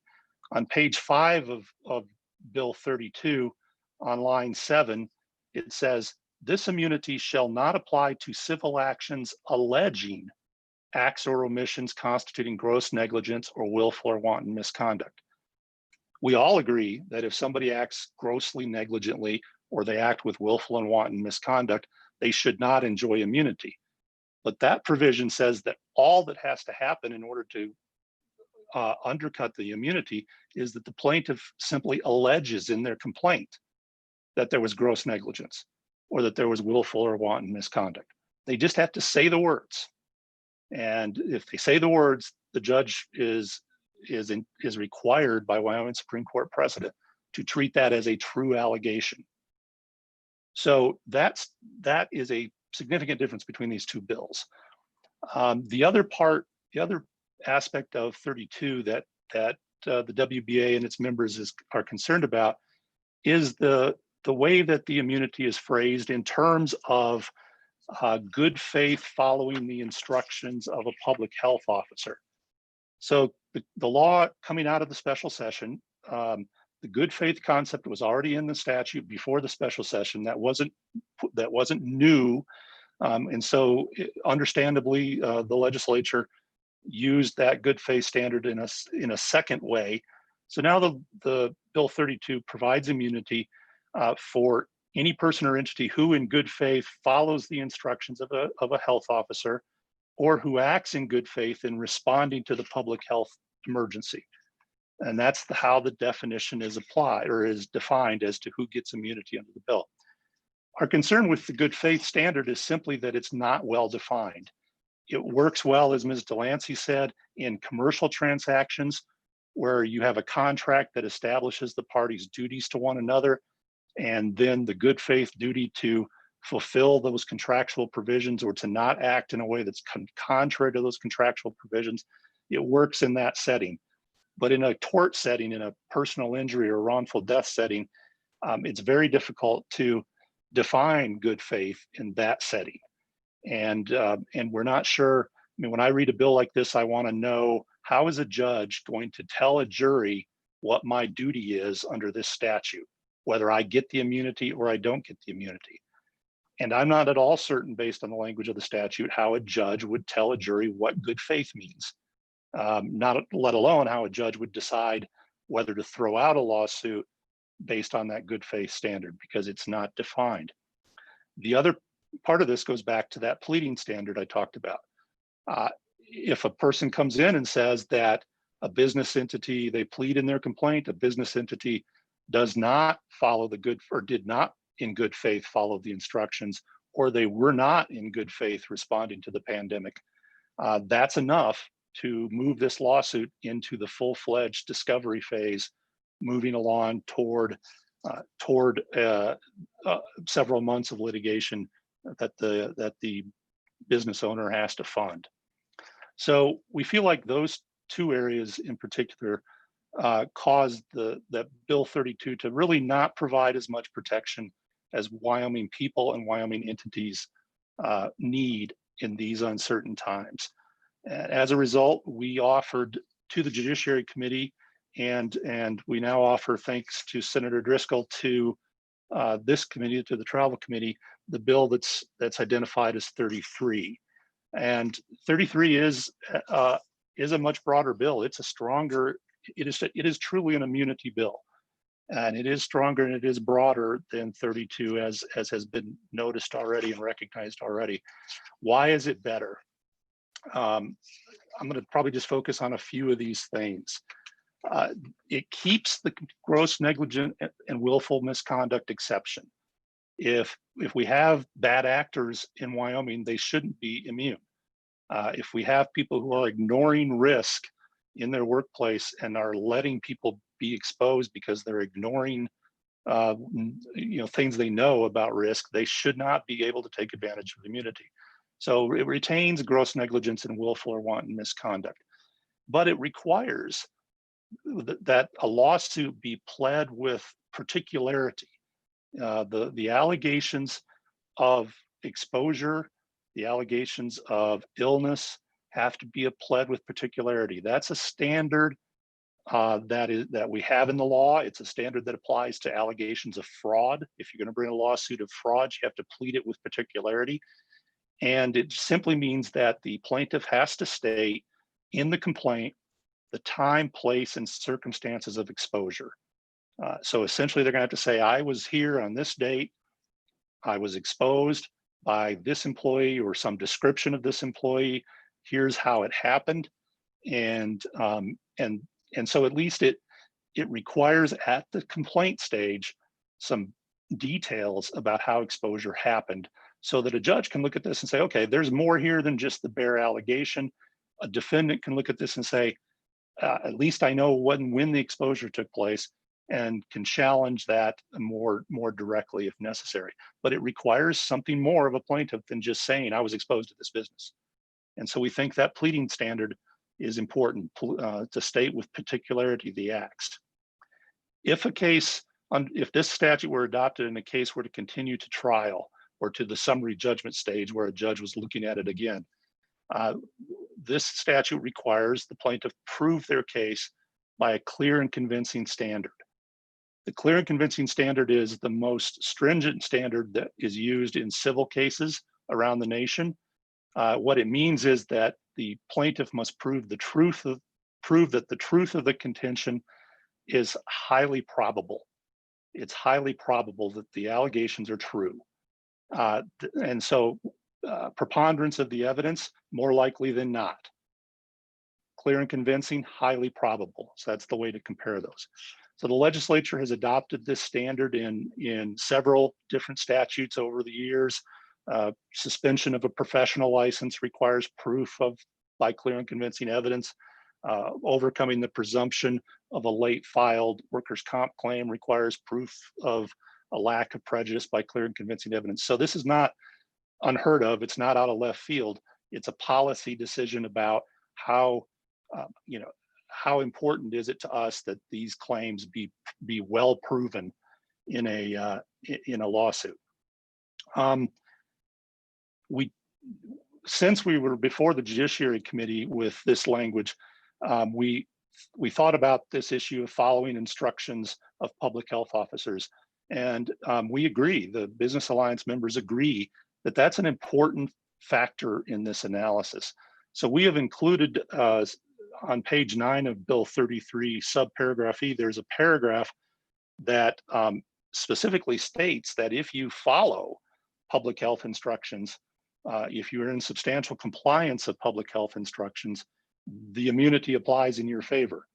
So the broader immunity in subsection A is available to everyone, and we think that's important because there's not always going to be an instruction that addresses the particular business circumstance that might be alleged to have caused the exposure. So A covers general immunity, and then this subsection E, subparagraph E, is intended to address the situation where you have followed a specific instruction and it does address the circumstances of the case. And then you can rely on subsection E as a defense based on that. Bill 33 also applies to any actions that are filed during the public health emergency. So from March 13th, 2020 to whenever the governor declares the public health emergency to be concluded. It doesn't apply only to COVID-19, it applies to any public health emergency, but obviously right now, COVID-19 is what's in front of us.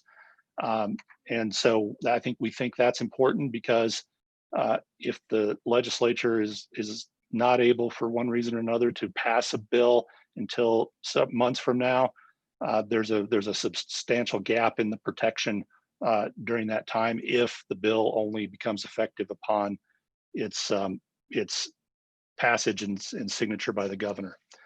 So on behalf of the Wyoming Business Alliance, I want to again thank you for the opportunity to talk about this really important topic. Thanks for your work. We urge moving forward on Bill 33. We think it's an important set of protections for Wyoming businesses who are striving hard to prevent transmission of COVID-19 and to do the right thing. So with that, I'd be happy to try to answer any questions.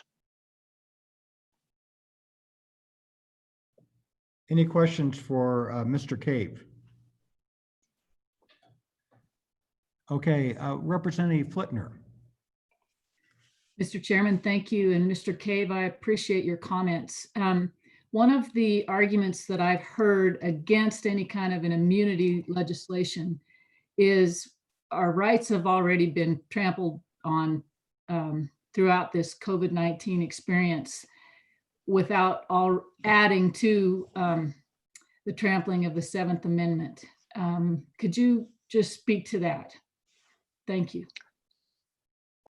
Thank you, Mr. Chairman, Senator. The Wyoming Supreme Court has looked at other immunity statutes in the past and answered constitutional questions about those immunity statutes and found that they don't trample the 7th Amendment right. They don't violate the Wyoming Constitution. This bill and other immunity statutes do not prevent a person from having a remedy, it defines the remedy in a way that requires a substantial body of proof, a substantial body of evidence before they can obtain that remedy. So the doors to the courthouse aren't closed. The doors to the courthouse are heavier, is the way to look at it. And I think, and to open those doors and to go to a jury trial is going to require a precise body of evidence that supports a jury, that would support a jury's verdict under these standards. Okay, any further questions for Mr. Cave? Representative Yin.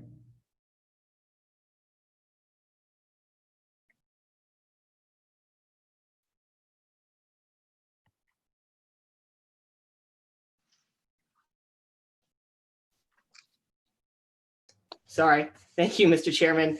And thank you, Mr. Cave, for attending and giving your comments. I think it provides some good clarity on the positions of the Business Alliance. I think the way I read this bill, subsection E is in addition to eligibility for immunity.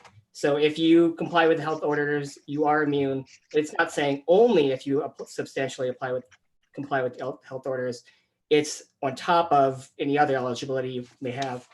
So my question to you becomes, is it lawful? I mean, is it lawful? If you violate a health order, will you still have immunity from civil liability if, for example, someone gets sick? Mr. Cave. Thank you, Mr. Chairman. Representative Yin. As I read 33, subsection A provides the broad immunity that applies regardless of instruction, regardless of health instruction.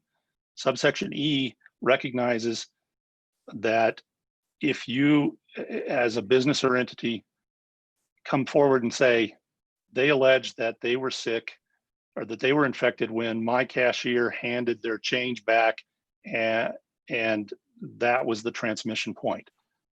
If they come back, and if you can show then that you followed the instructions of the public health entity in how you set up your cash counter, and you can demonstrate how those instructions were followed, then subsection E would apply in that more specific situation. Mr. Chairman, I think both of, I apologize. Representative Yan, follow up? Yes, please, Mr. Chairman. Thank you. So that wasn't particularly the question, the answer to my question. So the question was, if a business or a person or any other entity violated the state health orders, would they have immunity under this bill if it's enacted? Would it be possible for them to have immunity under this bill? Mr. Chairman, Representative Yin, it would be possible unless their violation was grossly negligent or willful and wanton. Okay, Senator Anselmi Dalton, I believe your hand was up. Thank you, Mr. Chairman. Mr. Cave, I have concerns also, as Representative Yin has stated, just that E might kind of throw you back into the, like if you fail to follow some unclear order, because it is tricky. I mean, I agree with you 100%. It's very tricky. I work with our health officer daily, like, how do I do this? What do I do with the meeting room? So it's a tricky thing. So I'm not sure I really like section E, but be that as it may, that could be discussed. My concern is, and I'm willing to go big and go retroactive. I just do have concerns per the staff comments about the retroactive application of, first of all, going retroactive is one, but then two, obviously you're changing the standard from clear and convincing. You're changing it to clear and convincing, right? And so I just worry about changing the standard as well as going retroactively. So I just want you to address those concerns and let us feel a little bit better about going big, which is fine with me. Okay, Mr. Co-Chair. Thank you, Mr. Chairman. I'm going to remove the bill. We moved it and seconded it, but I think with where we were at, I will move the bill again. And that the bill is drafted as my name on it. I am moving it as a committee bill for TRW committee. And do we have the same second, Representative Tess? Did you second that one also? No, I did not, but I would. Okay. Okay. Very good. Good Okay, work. moved by Driscoll, second by Tass. Go ahead. I think with that, I don't have a lot further comment other than I think this is probably one of the more significant bills in the special session comes this there for anybody that runs a business. These degrees of some type of immunity are absolutely critical, particularly to small businesses. It's one thing to have your big box stores and your others that have staff attorneys and have the ability to get to it. When you're down to a MAPA and you're down to hiring an attorney that's going to cost you a couple $100 an hour just to defend yourself on a pretty frivolous end, this is a very significant piece of legislation for small business. It also goes into where we're heading in the future. This is what defines a business friendly state or a state that's not business friendly. So I encourage you, your yes vote on the bill. Okay, Representative Freeman, I believe you had your hand up. Thank you, Mr. Chairman. I supported the amendment in the special session, and I believe that there should be some immunity in there. And I'm not a lawyer, and I don't know where you put, what kind of language you put in there. I don't like frivolous lawsuits. But it's been reported to me that there was a restaurant in Sweetwater County that had a positive, an employee with a positive test. They closed down the establishment, and they cleaned it. And after a number of days, I don't know how many it was because this is secondhand information, is that they opened, and there's no masks, there were no gloves, and a lot of the same people that go to that establishment on a regular basis was there. Where does the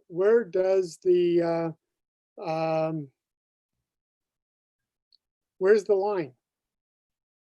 Because I think that if I had an employee, if I had somebody that was in the establishment, where you know that the virus was there, that you should take extraordinary precautions to prevent the spread to your employees and to your customers. And then I don't know if any of those people want to sue, but they should have the opportunity to. So how would that in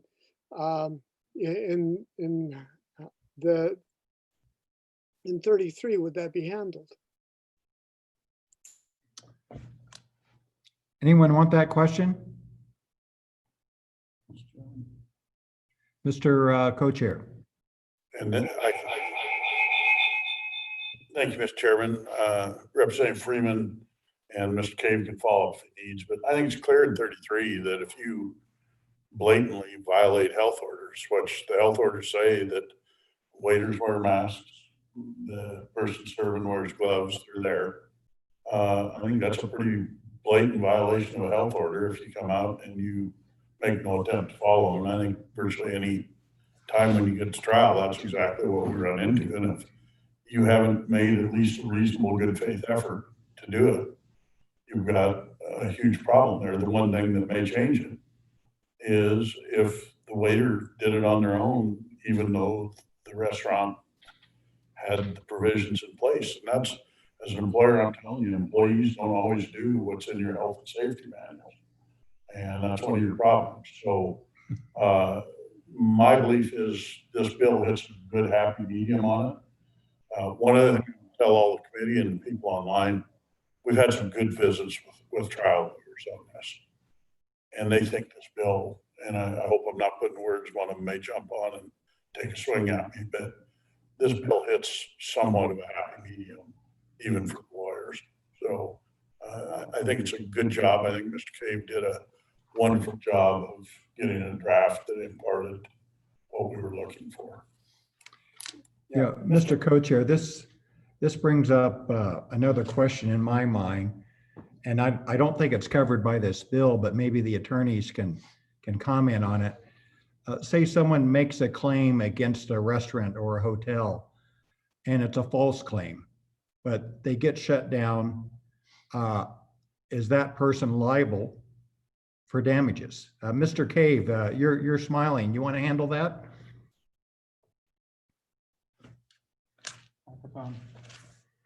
Turn your mic on. There we go. I got the cue from the operator there. In 30 years, Mr. Chairman, in 30 years of practicing litigation in the state of Wyoming, I can tell you that people who bring frivolous lawsuits are very rarely held to account.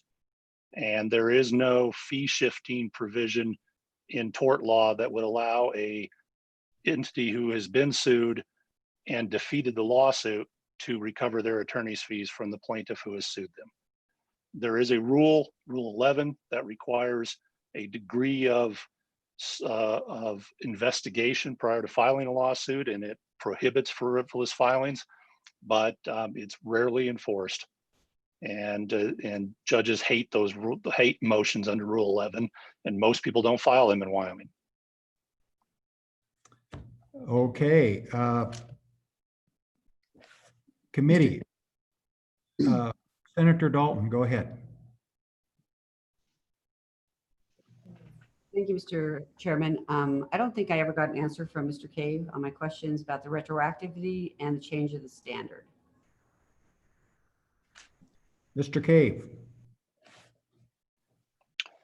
Mr. Chairman, Senator Anselmi Dalton, I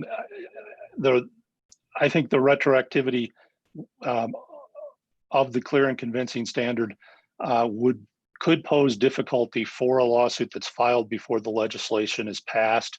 I think that, but I only think that I don't think that problem would be difficult to overcome, provided it hasn't gone to trial, because the clear and convincing standard is going to become relevant only at the point of a summary judgment motion or at trial, because it would weigh into considering the case on summary judgment, which would happen at the end of the discovery process, and it would weigh in on the jury's consideration. They would be instructed that it's a clear and convincing standard. So there's no, depending on how long the legislature considers the bill, you could run into a situation where a case has already progressed to that stage. But unless you had that situation, I don't think the retroactive change to clear and convincing would cause a problem. Okay, committee, we have a few folks that want to still comment on this bill before we go to votes. And Mr. Bowley, would you like to go next? I believe you had your hand up a while ago. Thank you, Mr. Chairman, committee members. Eric Bowley with the Wyoming Hospital Association and with Leading Age Wyoming. I represent the hospitals and about 2/3 of the nursing homes in the state. And we are in full support of Bill 33. We've been working closely with the Business Alliance and with Mr. Cave partnering on this. But we agree with your co-chairman there, Chairman Driscoll, that this is probably one of the most significant pieces of legislation that could come out of the next special session. We actually started working on this in April, shortly after the COVID emergency was declared.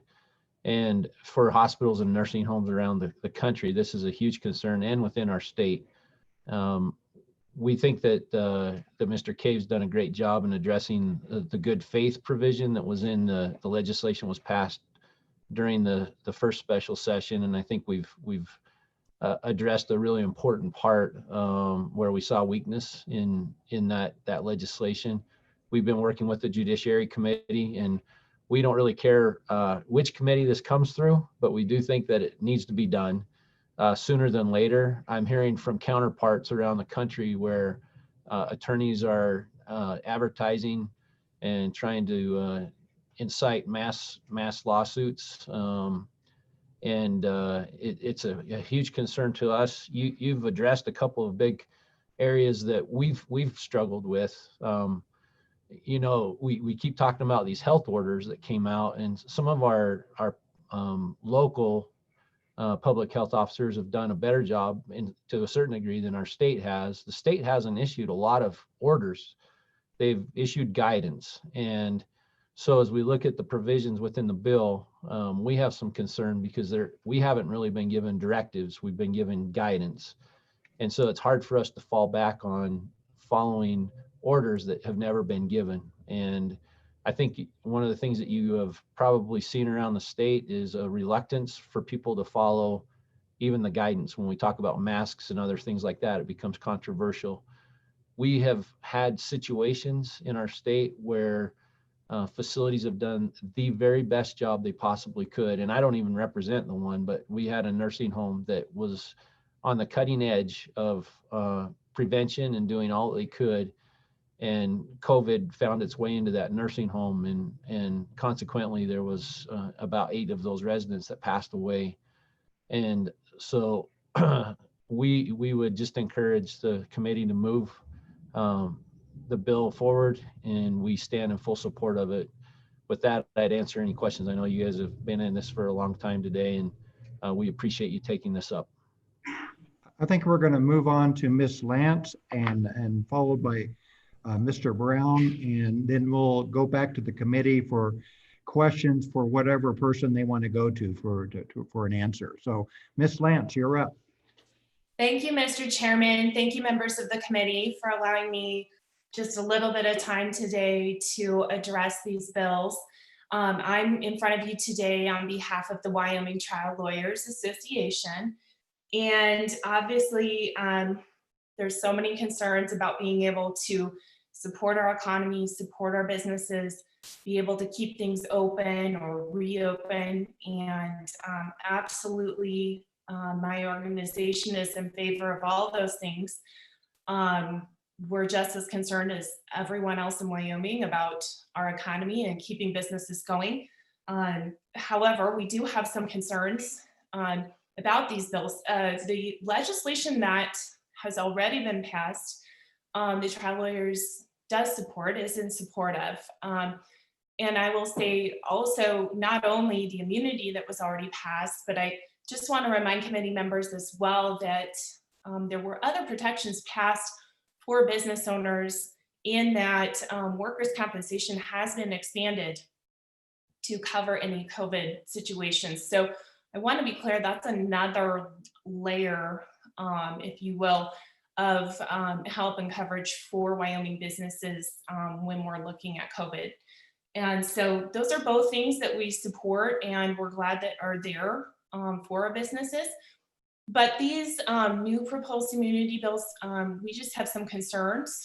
Particularly, I think removing this good faith concept could be problematic. And I want to look at it and explain it to you. The problem to me could be that we're going to see a situation where we're giving zero incentive at that point for businesses to comply with these public health orders. And when we're giving those businesses zero incentives to comply, that inevitably, I think, could lead to more sickness, more people contracting this virus, which then if our numbers go up and more people are contracting the virus, we could just get ourselves back into a circle where businesses are shut down, or we're back to square one with the virus. So I just think that's a concern. I think it's important that businesses have an incentive to be responsible, to follow the public health orders, and to ensure the safety of their employees and the citizens that go, into their businesses.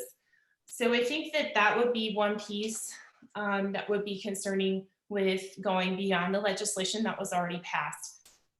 Additionally, there were some comments from LSO, I believe on both 32 and 33, wherein it was explained that some of what had been outlined is really already in our Wyoming Rules of Civil Procedure. And I would support that being removed from the bill. I would agree it's already contained as far as how you list a complaint, how you have to say when things happen. All of that is already within the rules of civil procedure. And I think that that complicates the bill just overall, and for cleanup, it would be better if that were removed and we relied on the judicial rules of procedure for that.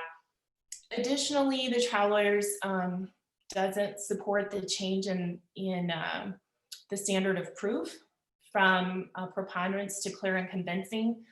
I guess I'm not clear why it's necessary to do that in this instance. It's just civil cases are handled, again, under the rules of civil procedure, and we look at civil cases at a preponderance. Really, the only thing I can think of that even rises to the standard of clear and convincing is when you terminate parental rights, and that's because that's a fundamental constitutional right. And so there's a reason that that standard is reserved for very minimal reasons, and otherwise is not the standard in civil cases. So we definitely would not support that being changed.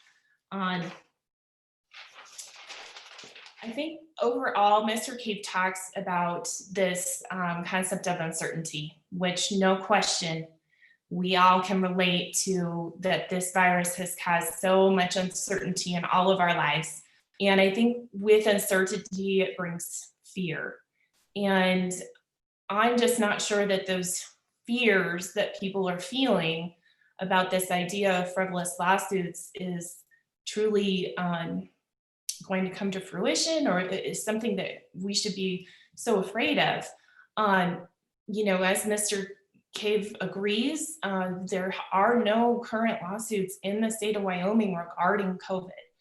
And I don't foresee these kinds of lawsuits being filed. I want to just explain briefly, when a plaintiff's attorney, when someone comes to an attorney and says, I've been injured, this happened to me, I need representation because I've been injured. The attorney that takes that case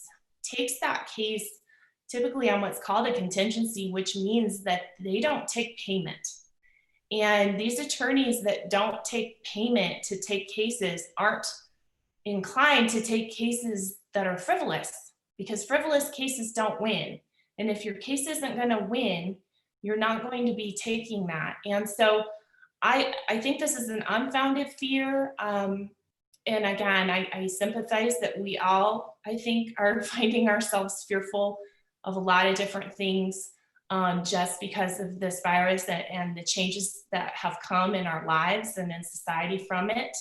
But I certainly would stress that I don't believe that this fear or idea of this slew of lawsuits or floodgate of lawsuits that's coming, I don't believe that that's going to come to fruition.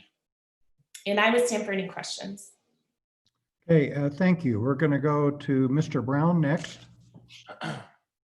Thank you very much, Mr. Chairman and members of the committee. Chris Brown, representing Wyoming Lodging and Restaurant Association, Wyoming Travel Industry Coalition. We stand in support of draft 33, Mr. Chairman.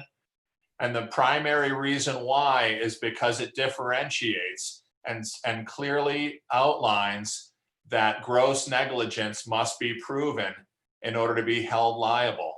The primary reason, we supported, Mr. Chairman, the amendments that were made to liability law during the first special session.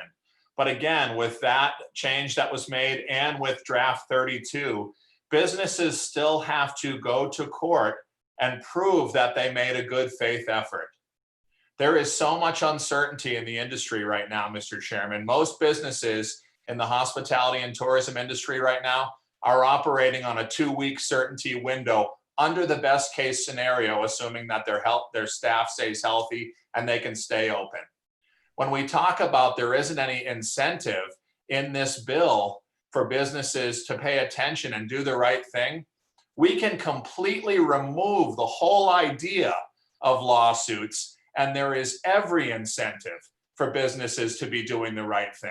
I know of businesses right now that had a staff member test positive, and a majority of their staff had come in contact, so they had to quarantine and shut down until their staff came out of quarantine.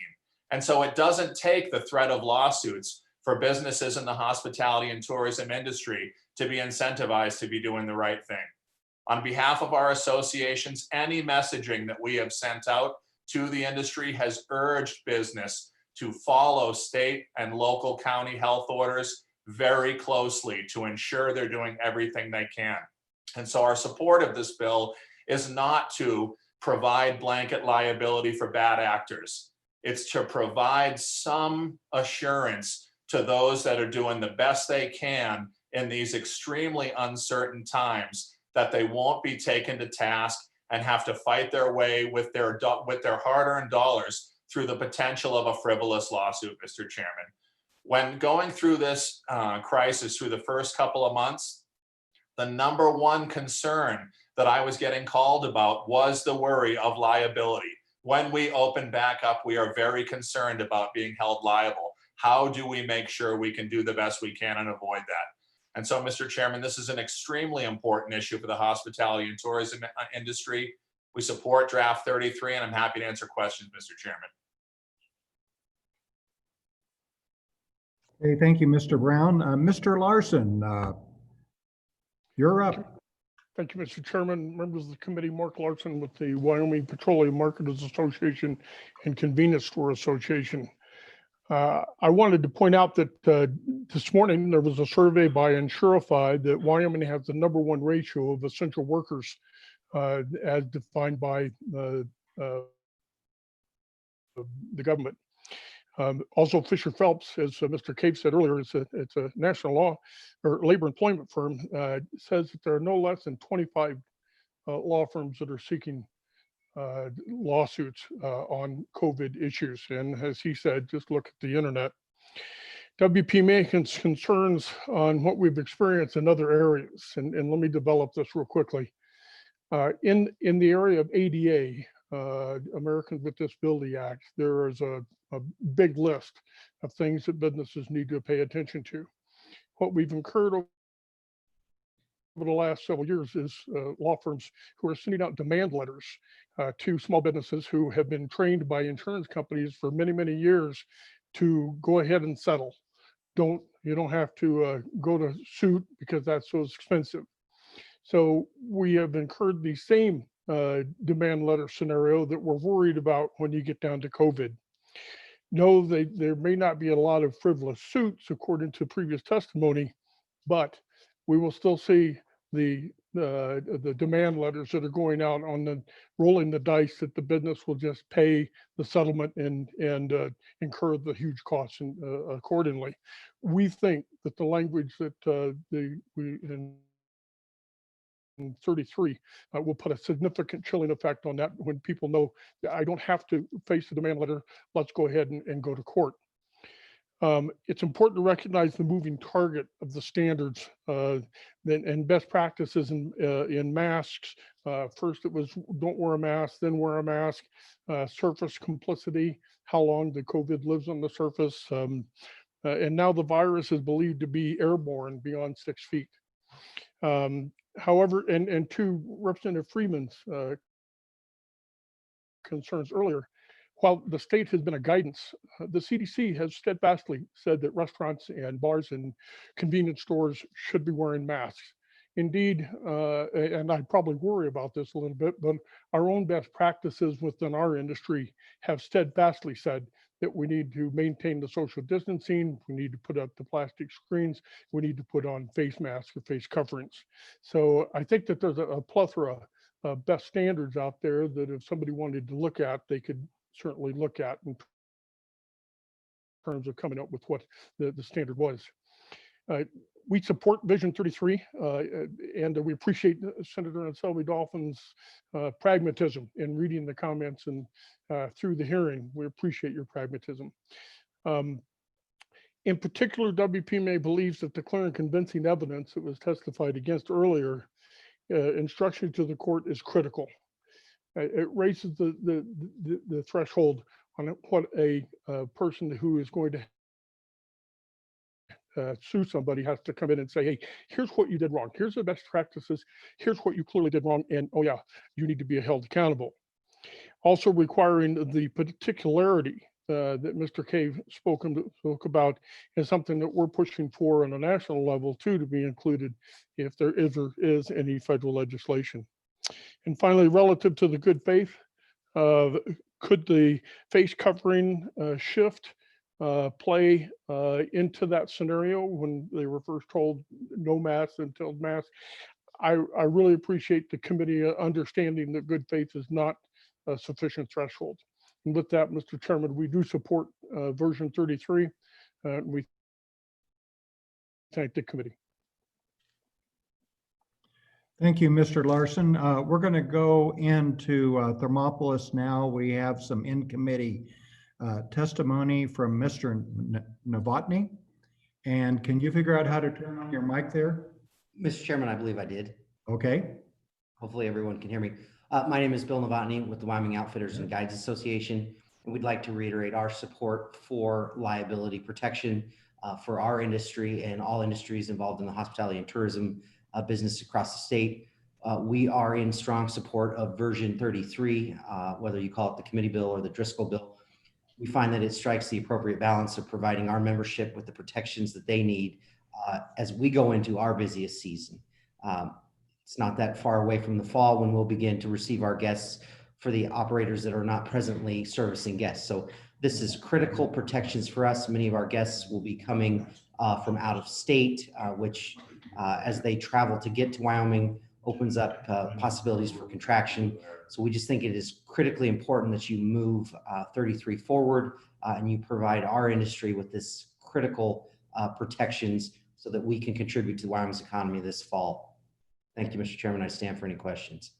Okay, thank you, Mr. Novotny. And committee members, you're free to ask a question of anyone that's just testified. So anyone have interest in asking questions before we get back to the bills?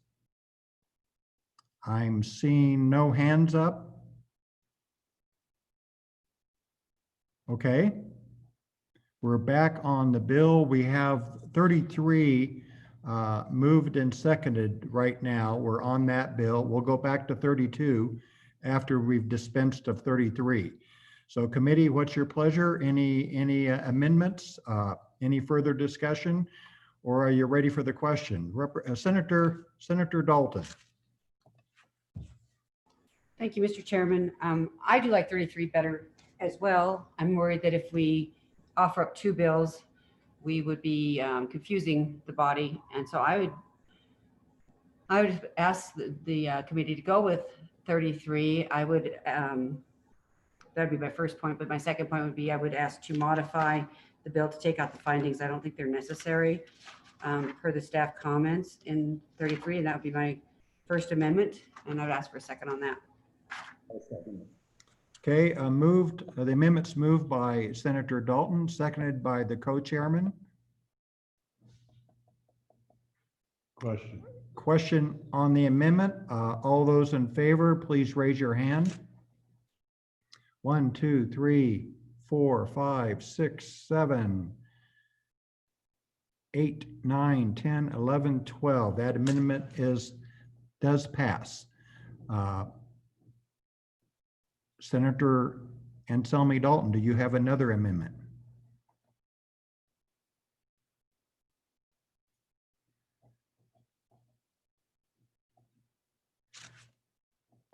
Mr. Chairman, I just have a question for staff. I don't think we've defined entity in here. I know we use the 81102 on page 7, where it was just defining person, and it talks about how the Supreme Court doesn't want to call it out, but I don't see that there's any definition of business or entity in this bill. Am I incorrect, John Brody? Go ahead, John. So, Mr. Chairman, similar to Bill 32, on page 5 of this bill, beginning on line 14, we do have a definition of any person or entity. The same concerns with providing this type of definition that we spoke to in the first bill, we speak to in this bill. It could cause unintended consequences if this were to get in front of a court. So, Mr. Chairman. Go ahead, Senator. Mr. Chairman, I thought I'd seen it, but then I got lost again in all these bills. So I apologize. On page 5, on line 14, I would strike as used and then strike the rest of the definition through page 6 on line 2, just because the fact that the Supreme Court has ruled that if we, again, enumerate each thing, that then it says that other things would be excluded. So I would strike the definition and ask for a second.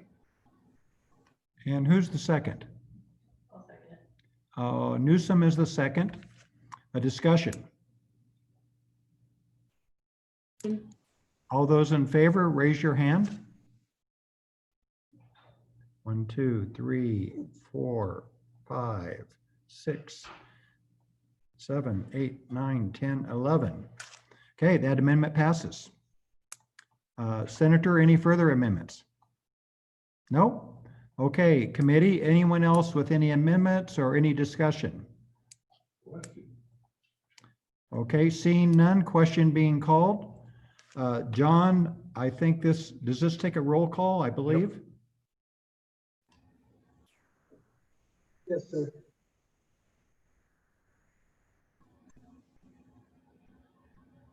It's uncertain, and you just need to prepare the vote.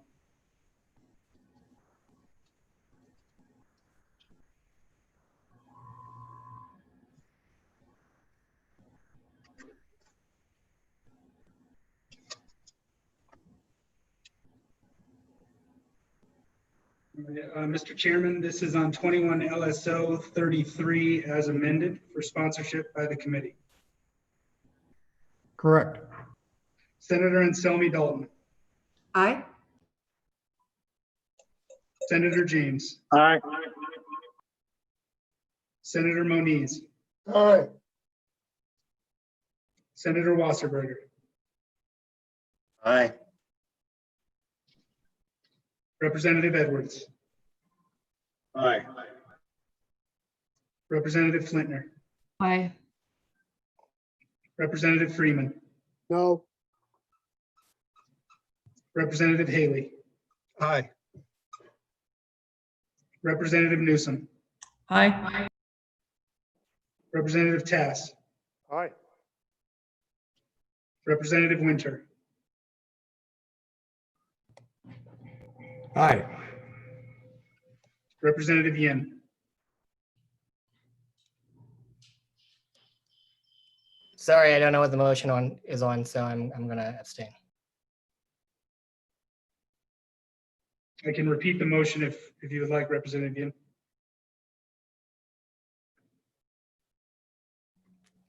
I'll abstain. Co-Chairman Driscoll. Aye. Co-Chairman Miller. Aye. Mr. Chairman, the bill has been adopted. 5 ayes on the Senate side, 7 ayes on the House of Representatives side, with 1 no and 1 abstain.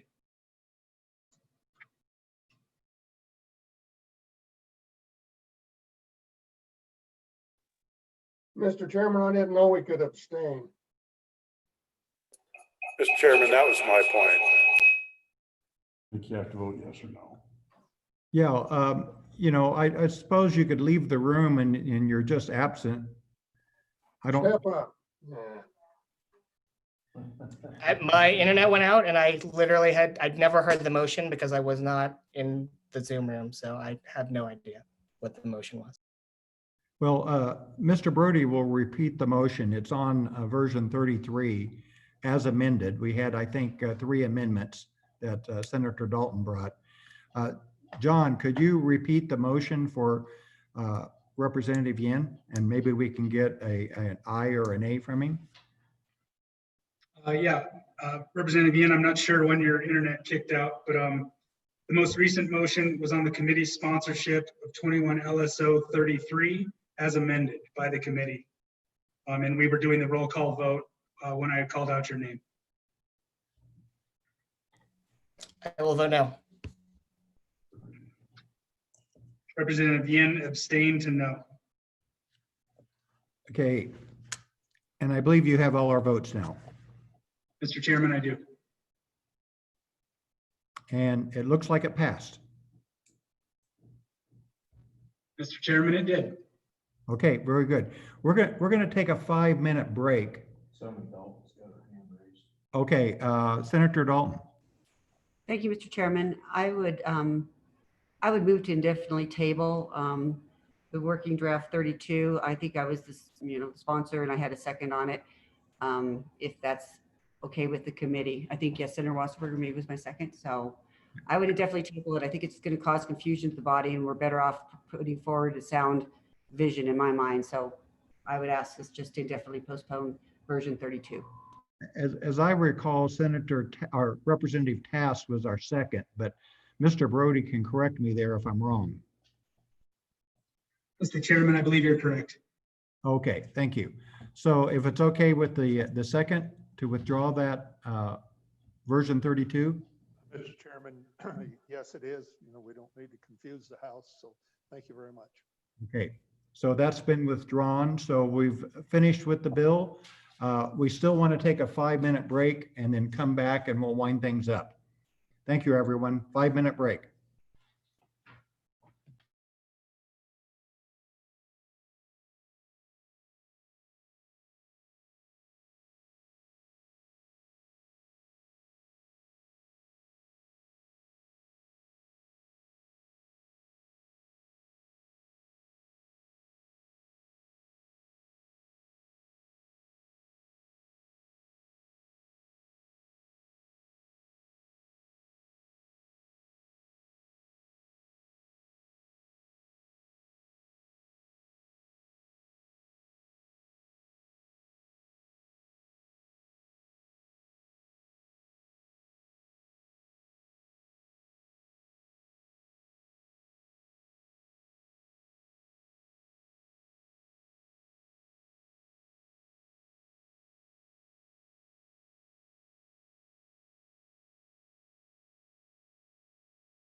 I think we're ready to start again here.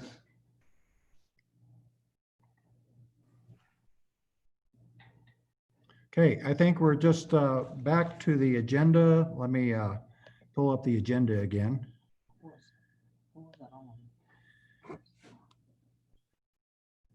Okay, did we technically do public comment on that bill? As far as I know, I don't think there was anyone else in the room. That last one? Yeah. Yeah. And Mary Beth, we had no one else that wanted to testify on that draft bill we just passed. That is correct, Mr. Chairman, not in the waiting room on Zoom. Okay, very good. Thank you. So we're back to the agenda. We're pretty much finished with our agenda. What other matters do we have to discuss? Senator James. Thank you, Mr. Thank you, Mr. Chairman. Having voted on the prevailing side, I'd like to make a motion to reconsider the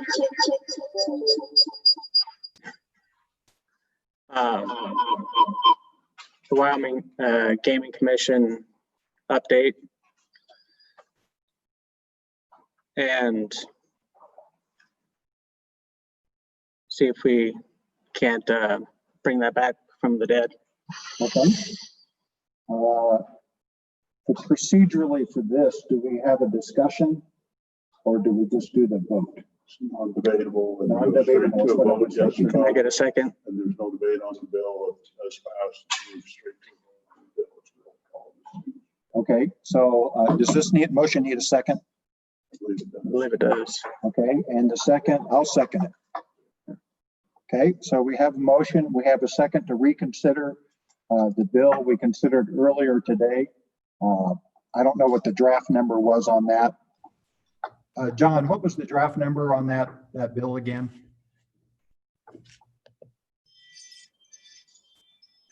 Mr. Chairman, that was a vote by the committee on whether LSO should draft a bill that would amend the Gaming Commission law as discussed this morning. So there was no bill yet.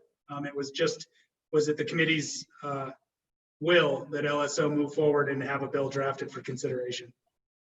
Okay, we just voted For reconsideration. So I guess we just vote on requesting that a draft bill be completed. So I think that's just a voice vote. Is that correct? Yeah, Mr. Chairman, that's appropriate. I believe, I can't recall who it was, but somebody called for the yeas and nays on that vote in the morning. Okay. Do we want A's and nays again? Anyone going to request that? It's just easier counting hands. Okay, this do the A's and nays again, just because it's going to be easier to get a good vote. So let's go ahead and do that. Mr. Chairman, so the vote is whether or not we reconsider that bill or just another vote on whether or not that we have a draft being drafted by LSO. We already voted. They're actually whether we would reconsider. So that passed. Now we're going to vote requesting John to move forward with a draft bill that will be submitted to us to the two chairmen at some point in the future to approve and then be submitted for, I guess, an email vote. Mr. Chairman? Go ahead.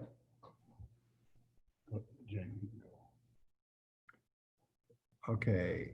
Jamie, go ahead. Okay, excuse me, John. I just had a question. If you could please just clarify what the legislation would state then. Would this be to create the kiosks and the Keno games? So if Senator James would elaborate, please, on what it is we are reconsidering, I would appreciate it. Thank you.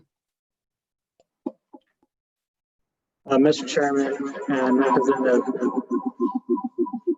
Representative Flintner, this would bring it back to where we would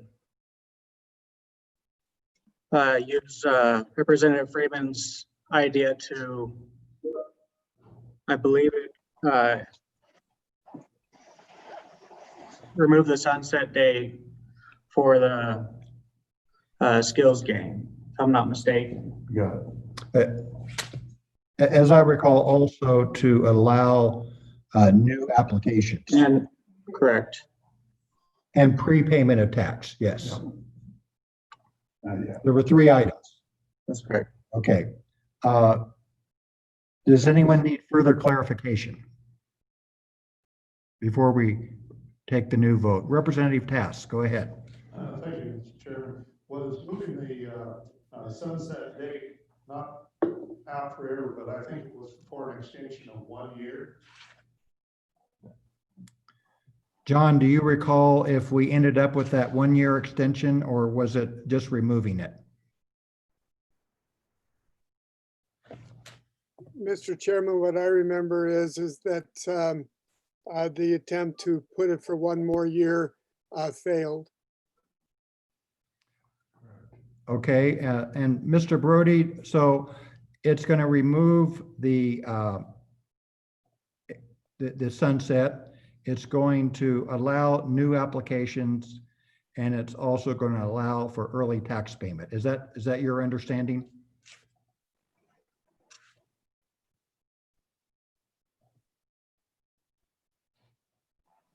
Mr. Chairman, yeah, I believe it was to remove the sunset date, obviously give prepaid of taxes authority to the commission, and allow for new skill games to operate in the state.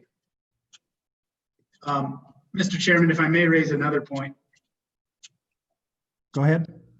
I think procedurally, the committee still needs to vote on whether to reconsider its vote on the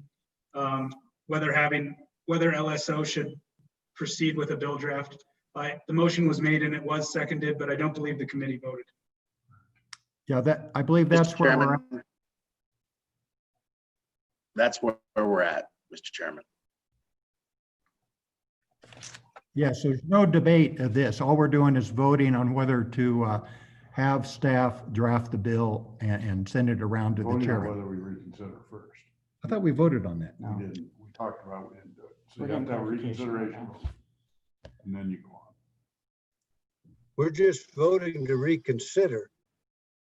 Okay, Yes.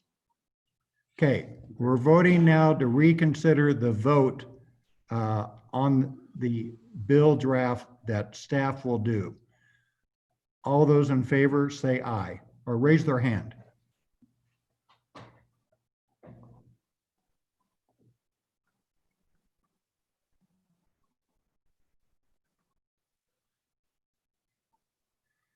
I've got 7. John, did you count also? Mr. Chairman, I counted 7, yes, a tie. Okay, this, It's tied, it goes down. yeah, it's down. You know, some people were absent from the screen. Manise is not there, but he sent me a text that he's a no. Okay. All right, so the motion fails. Thank you. Okay, that clears the table here, folks. Do we need to discuss our next meeting? We can, let me pull that date up on that real quick. John, refresh me, did we cancel our August meeting? Yeah, Mr. Chairman, there was less than a month between what was previously scheduled for August. The next committee meeting that is on the calendar is scheduled for September 23rd, Wednesday, September 24th, Thursday. Okay, and that's scheduled to be in Northeast Wyoming somewhere? Currently, it's scheduled to be in Sundance, Wyoming. Okay, Mr. Chairman, yes, go ahead. that is your last meeting. If you'd like to move it, I will I acquiesce to anywhere you'd like to. don't necessarily want to move it. Okay, I'm happy. It's your last meeting. That means something to me. So if you want it in. How about San Miguel de Allende? You'd probably go for that, huh? I would go for that. No, I just want to give you a shot. Okay, so that's okay with, you know, We did that. We had a Zoom meeting. We had this one. And the other was COVID. I mean, we might have another one-day Zoom meeting or something like that, you know, depending. We might have a one-day or a half-a-day Zoom meeting when we consider, well, we didn't consider this bill, did we? yeah, Mr. Chairman, we didn't do this bill. Yeah. Okay, so the 23rd and 24th is fine. Go ahead. Senator? Would it be possible to have a Thursday, Friday instead of a Wednesday, Thursday? I don't know. What do you want to go to Devin and Hemel? He's probably a working man still. Yeah. I don't have a problem. I don't have a problem with that either. What are the dates? Let me look. 23rd, 24th. Committee, is there anyone opposed to doing, what'd you say, the 24th and 25th of September instead of the 23rd and 24th? Pardon? I would rather not. You would rather not? Because we have our big art celebration. How about the Monday, Tuesday? Would that help you? I have transportation. I would have to take Oh, 4 days off. You've got, Transportation Monday, Tuesday, and this Wednesday, Thursday. so we're going to leave it the 23rd and 24th? In my perfect world. Should be perfect. I'm happy either way.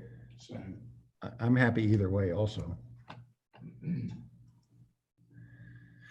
Should we take a vote then to move the date to the 24th and 25th? All those in favor, raise your hand. 1, 2, is that Flitner's hands up? Okay, there we go. 1, 2, 3, 4, 5, 6, 7 is what I count. So that's not the majority, so that doesn't pass. Well, So that'll actually make it because when he's in here and he didn't leave a vote, so it'll be 6 on the other side. 7 to 6, okay. You're gonna have. We're on the You're welcome, 24th. Tom. We're on 24th and 25th. Sorry, Sandy.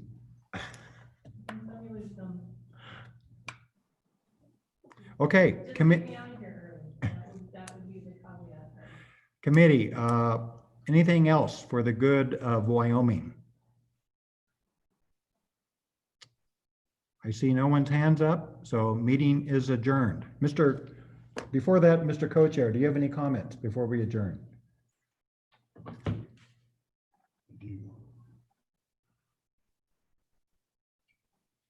Thank you, Mr. Chairman.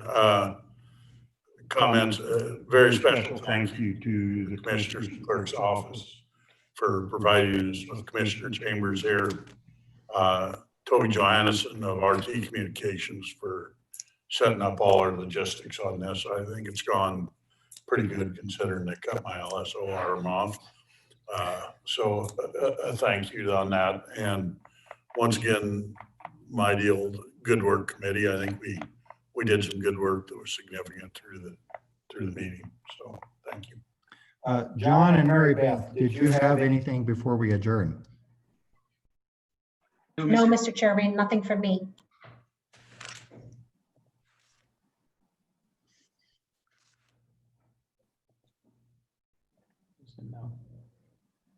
Yeah, I didn't hear anything, so I'm assuming a no since both your mics are off. John, did you have something? Mr. Chairman, nothing further from LSO. Okay, thank you. All right, meeting's adjourned.